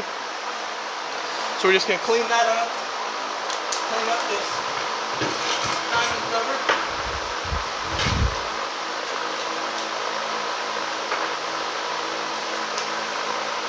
I'm going to get this cleaned up right quick. I'm not going to do much to it either. I'm just going to get it out for you here. I'm just going to touch it up a little bit. I'm not going to use a scraper or anything because there's no big spots. And I'm also going to change the crank seal. That's why you got it here. You might as well. So I'm going to get all that changed and I'll be right back. Alright, so I got it cleaned up. I changed the crank seal out. Super easy to do. You just get seal puller and then they have a seal driver kit that you can get, or you can just get a socket big enough. Just take it easy with it. So now we get our new gasket. And in the gasket kit it says to cut around this and stuff. I'm not doing all that because we already I think it's for if you don't take the motor mount off. So we're going to go ahead and put that right here. I'm going to get my assistant to hold it there for me. Just make sure it doesn't fall off. And then we're just going to set this on here nice and easy. I put some lube around the crank seal. That way it goes on this crank pretty easy. Well, this one's actually, it seals on the harmonic balancer, so we should be good there. So make sure that lines up. It's got dowel pins. And then we're going to get the bolts in. And this one is your water pump bolt that I was telling you about. That's 18 foot-pounds. I think that's what I said. Yeah, 18 foot-pounds for that one. And then we're going to go ahead and feed these in. I'm going to have my assistant help me. They go in all these holes, girl. How do you, which way do you screw them? To the right, like this. Just get them started. You don't have to. That's good. I'll screw it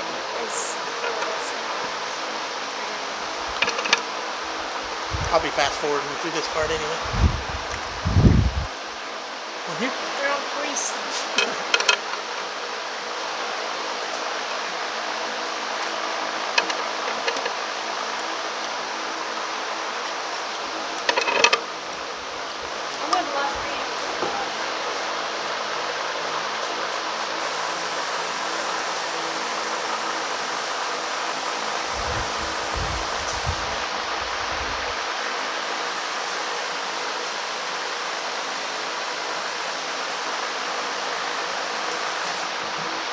Then we're just going to snug these down, and can't remember the torque specs on these, but I'm going to find it for you.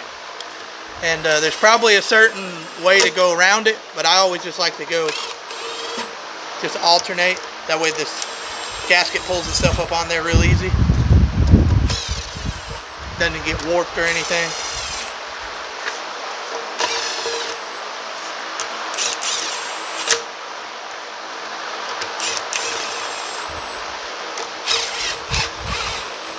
We know for a fact that 13 is a 18 foot-pounds.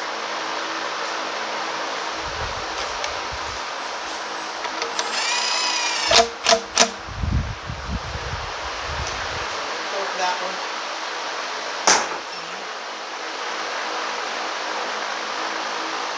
It's hot.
Alright, there's that one.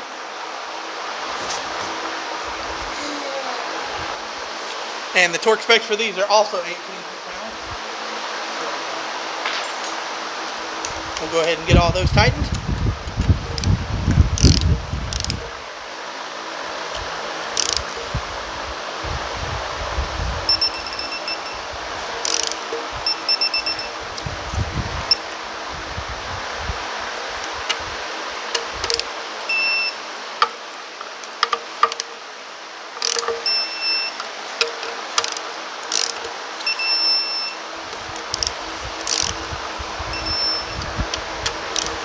And honestly, if you don't have a torque wrench for this cover and stuff, you'd be fine. Just get them pretty snug. It's not too snug where you smush the gasket. Now on those camshaft bolts, I mean, you could just get them snug and try, but it's probably not something you want to risk. So I would recommend getting a torque wrench. You can get an inexpensive click type torque wrench for a pretty fair price at like Harbor Freight or Northern Tool. You know, if you're only doing this for this job, it'd be worth doing it. So now we got the cover on. We're going to go ahead and put the harmonic balancer on, which is right here. And I already got it lubed. So we're going to go ahead and line that up with that Woodruff feed, which is still pretty close to the 12 o'clock position. There it is. And that actually seats right on there. So we're good there. We're going to take the bolt. Now if y'all can find the bolt to replace it with, I would recommend doing that. However, I can't find the bolt anywhere online. Should be fine. I've used them before. Never had a problem. So we're going to snug this and then I'm going to get it torqued to where it needs to be.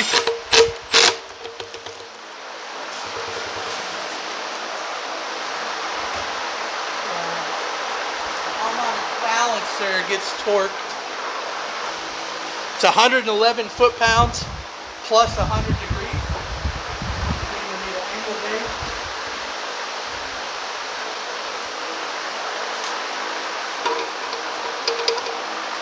And 21 millimeters. So we'll pull our big boy out. And you may or may not have to have something to hold this. Probably going to have to. So we'll go to 111. Yeah, we're going to have to get something on here.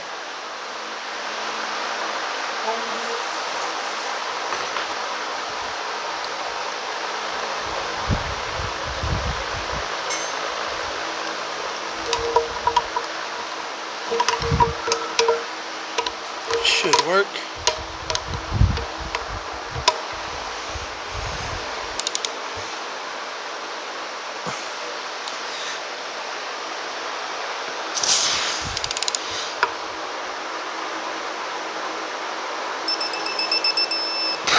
There's 111, and then now we want to go to the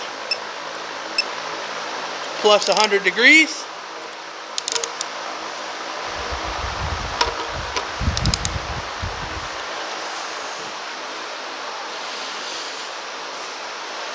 Takes a while for my torque wrench to load up here.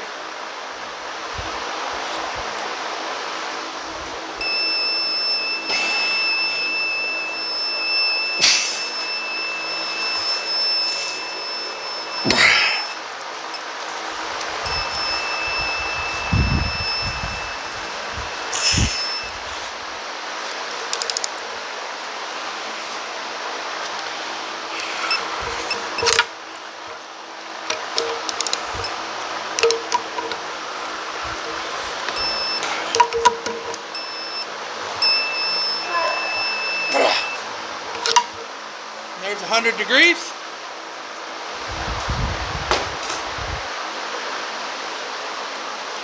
Now the harmonic balancer's on, we're going to go ahead and put the engine mount back on.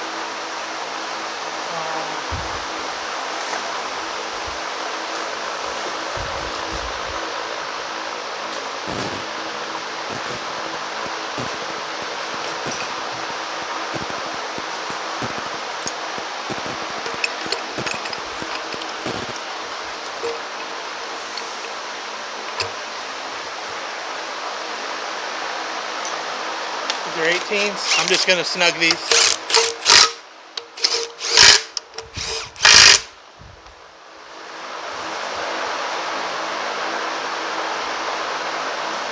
Make sure they got tight.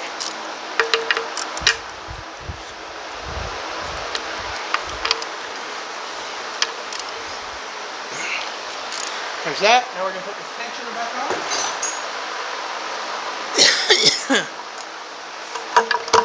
And it's got a groove it lines right up on. That is a 15 millimeter.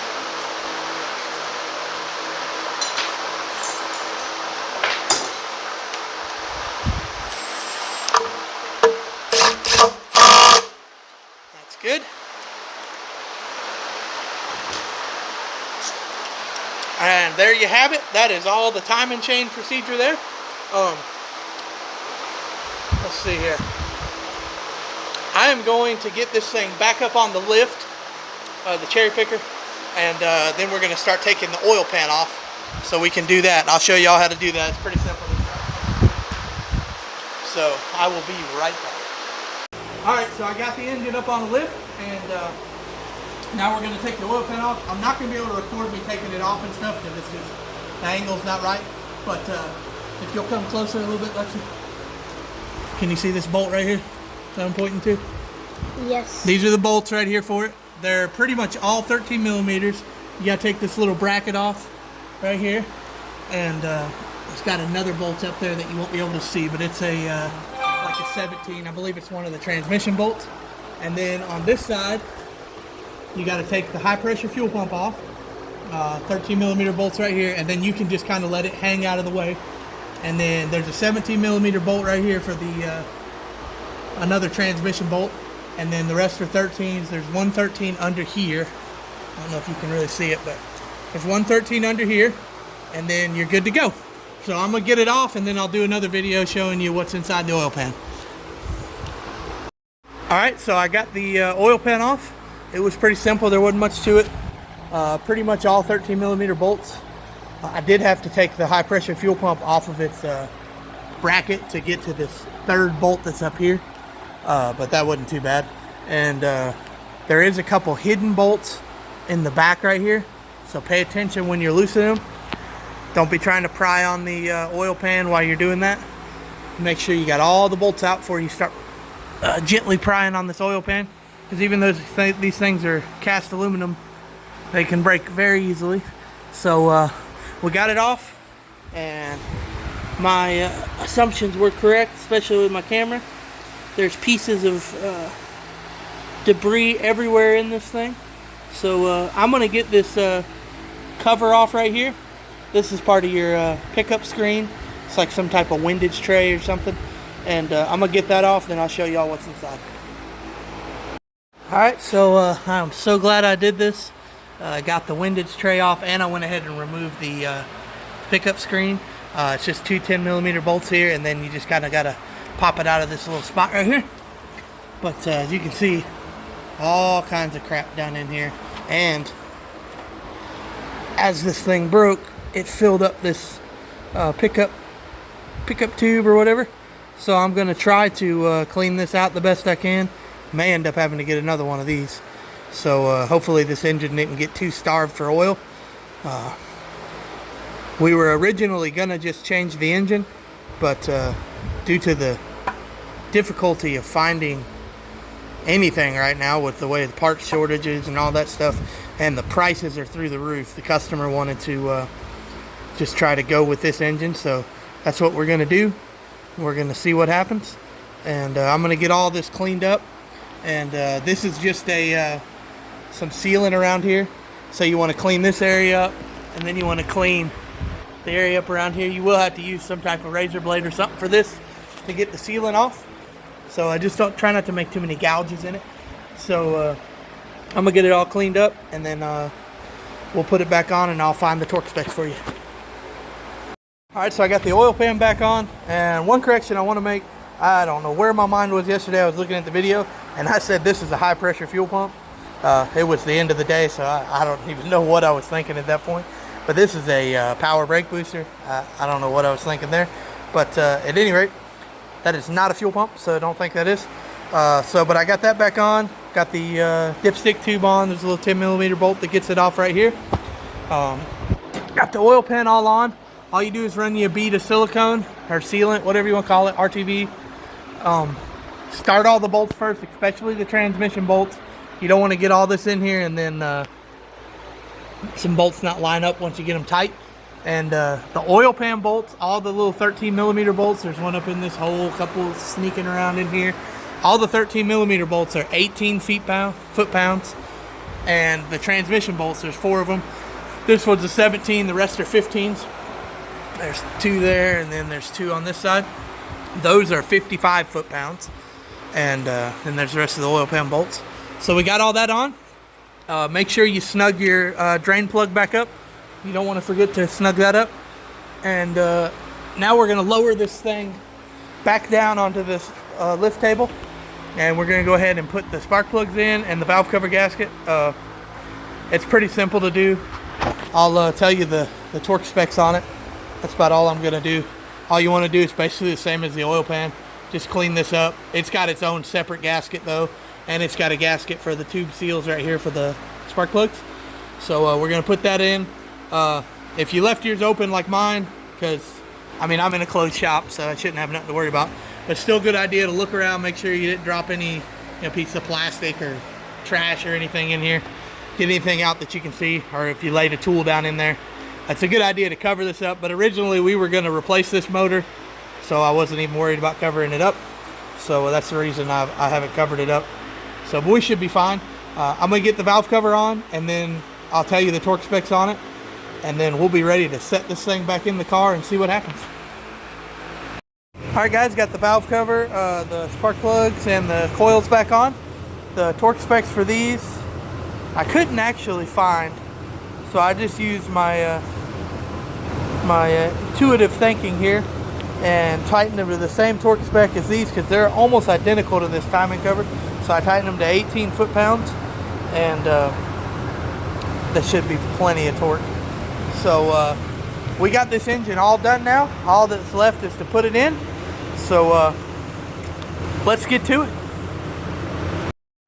Alright, so the rest of this video of me putting this engine in is just going to be quick little snippets. I'm not going to have a whole real-time recording. And I apologize for the fans, but it's like a bazillion degrees in South Carolina, so they're going to have to stay on. But I'm just going to kind of give you some snippets of what I'm doing. So right now I'm setting the engine back down in there.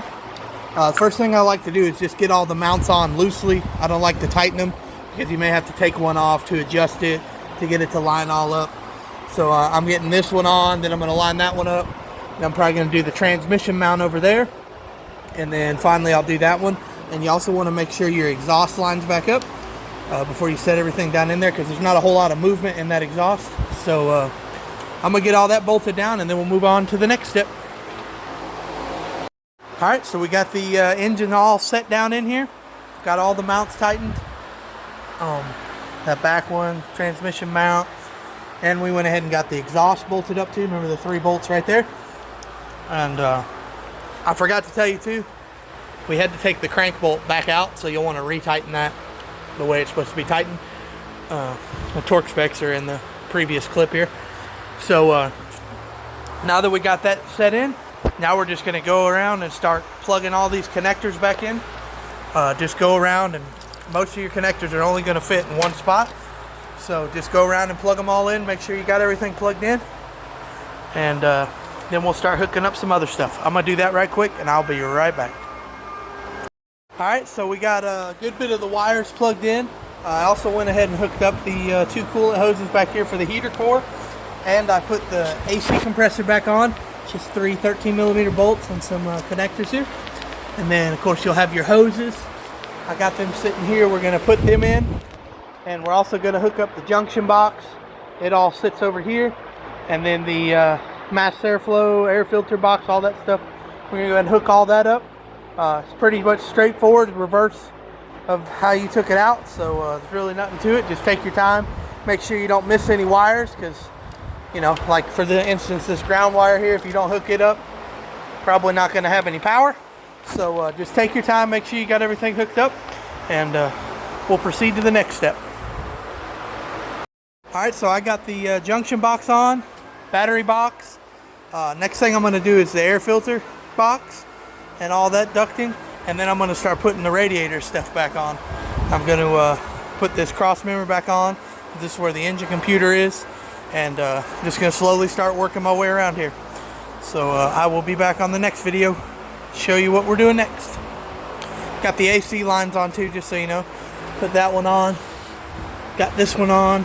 Yeah, that's pretty much all I've done. I also put the serpentine belt on. Obviously that's pretty easy to do. You just wrap it around there. There's a little ratchet on there. So let me get this other stuff done and I'll be back. Alright, so I got the radiator on, everybody. And also went ahead and put this cross member on. All this stuff is super easy. Oh, this will go on in a little bit. You'll want to put your hood latch on, and also plug in all the headlights. Very simple. They only bolt where they're going to bolt, and sets in, plugs in, super simple.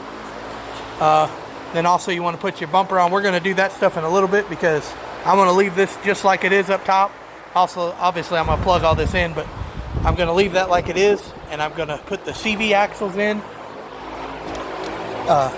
with this driver side on.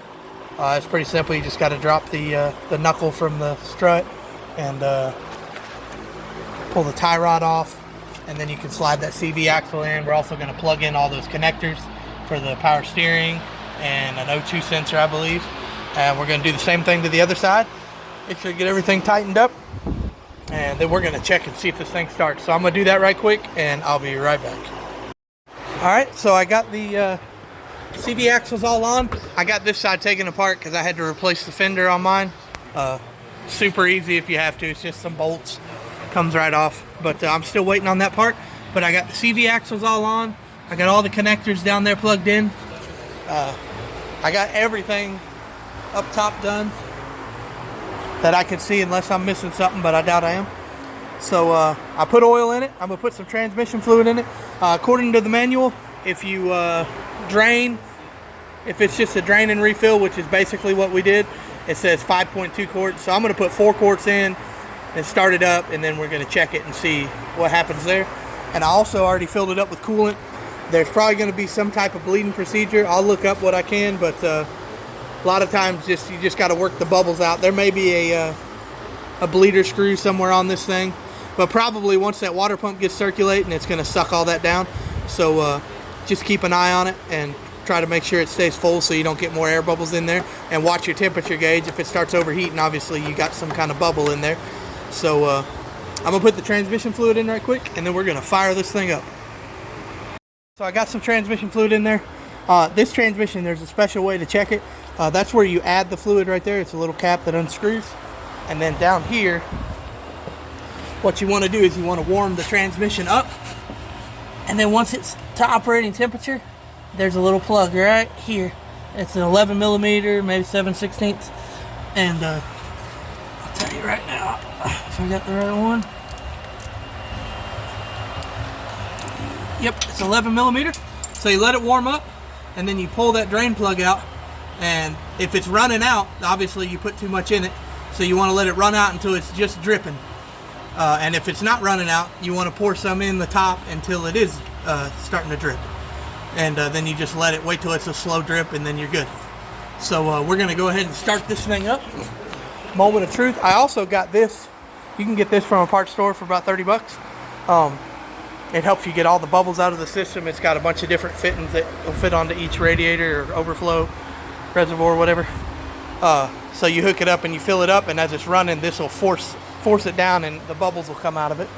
So anyway, and you want to have your vehicle level. I'm leaving the tires off right now because I'm still waiting on that fender, and I don't want to put the tires on just to have to take them off again. So just try to get it as level as you can, because that's going to help you with the transmission fluid. I already put 4 quarts in it, so it's going to be pretty close, but I may have to add another one. So what I like to always do is turn the key on, wait a few seconds, turn it off, and turn the key on another time, and wait. I'll go ahead and roll the window down so I can leave that door closed. And I like to go over here, even though we didn't mess with any fuel lines, I like to always go over here and check. Well, we did mess with one. We messed with the actual fuel line itself, but just make sure there's no fuel leaks, nothing dripping or anything. You can smell fuel. If you got a fuel leak, you'll pretty much almost smell it instantly. So I think we're good there. Get this wheel where I can turn it, and let's see what happens. Look at that. Purrs like a kitten.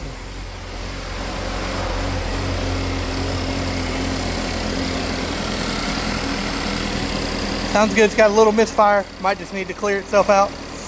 Could have a code still too. We'll have to check that and see. But it sounds really good. I'm gonna let it get up to operating temp, then I'll come back and show you how to do that transmission fluid.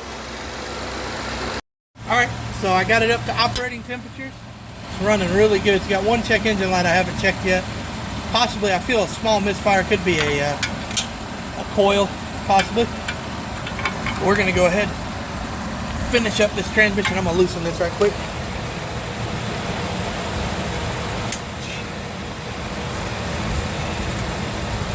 Somebody really put that one on there. Might have been from the factory, I guess, too. So, I'm going to loosen this plug.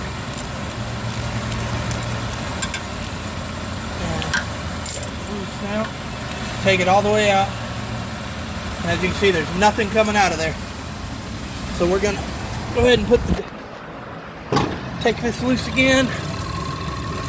Cap right here. Stick the funnel in there.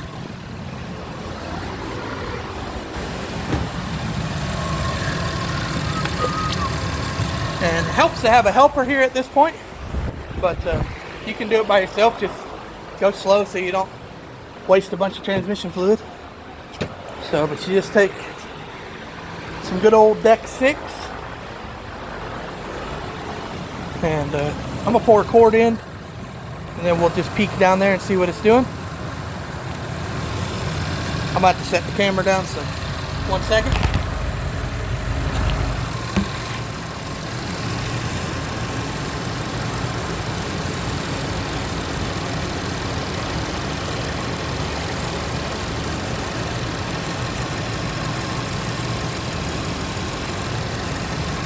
Alright, that's about a quart there. Let's go down here and check. Oh Lord, yep. It did not need much. So what you want to do is definitely get a drain pan under there. I'm going to try to grab it and made a big mess. If you don't like making a mess, it probably helps to put the drain pan down in the first place. But it must have not needed much, or it started pouring as soon as we added it. So, but you're going to want to let that sit there like that until it's just dripping. It's already slowing down. Of course, I'm going to have to clean this up.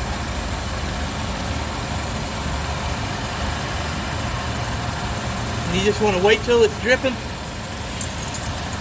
Just doing that, I'm going to grab pig mats. These things right here, you get you a roll of them for like 10, 20 bucks at Harbor Freight or Northern Tool, part stores, I guess. These things save you a lot of time. They help when you put them down first, but you know, that's how it goes. You stick them down there and it soaks everything up. So we're getting close to a drip. You just don't want it to be over full, because it can mess some stuff up in your transmission and it cause it to come out of the overflow, whatever it might be. And that is, it's still flowing pretty good down there. We're going to let it drip a little bit longer.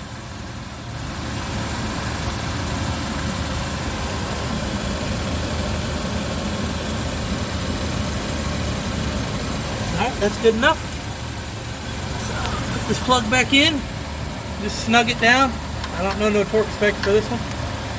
So you just snug this down and you're good. You may, once you test drive this thing, since we did drain it, it may not hurt to get back under here again and check it. And watch out for spiders. That's a good looking one there. Probably love to bite me. I don't know if y'all can see it.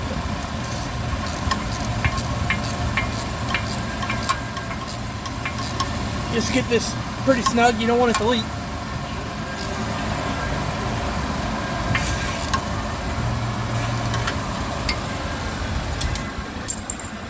That is that. The transmission fluid should be good. Like I said, probably one more time after you drive it a good bit will be good. Just check the gauges.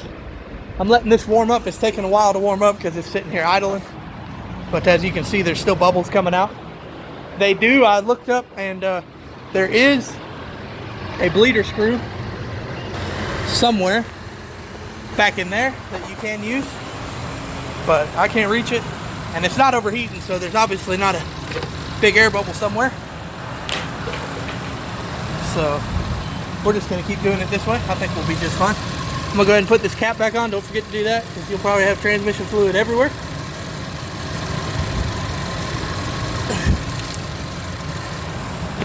All right, and we're gonna go for a test drive. I'll do a video when I do the test drive. I don't know if I'm gonna test drive it right now because I'm waiting on the fender so I can put the bumper on. I'll show y'all how to put that back on. It's real simple, and we'll throw the hood on. So I'm gonna keep letting this thing warm up, make sure it's good. I'm gonna check that code. If you got any codes, you can you know, if you got a couple cars anyway, it's probably not a bad idea to have a little cheap code reader. You can get one at Harbor Freight for like 50 bucks that reads code. You know, it's nothing fancy, but it'll tell you what's going on. That way you don't have to go to the parts store all the time or go to a mechanic. So go grab you one of those if you don't have it. And if you do, if you got any codes, check it. If not, that's a great thing. So I'm gonna check my code while I let this thing keep warming up. And we will be back to put this fender on and these bumper and the hood and everything, and we'll go for a test drive and we'll be done with this thing. All right, everybody, due to a time crunch, I wasn't able to show you putting the hood and the fender and stuff back on and the bumper. You can go to my first video and that will show you everything you need to know about that. But we are test driving this thing. It rides like a dream. Ice cold AC, and we are good to go. No problems with the engine whatsoever, and everything is perfect. I really appreciate y'all watching my videos. Please subscribe to my page if you haven't already, and click the bell on the bottom of the screen to get notified whenever I get any new videos up. I got a couple videos coming up soon, so please subscribe, and I appreciate you watching, and hope y'all have a wonderful day, and we will see you on the next one.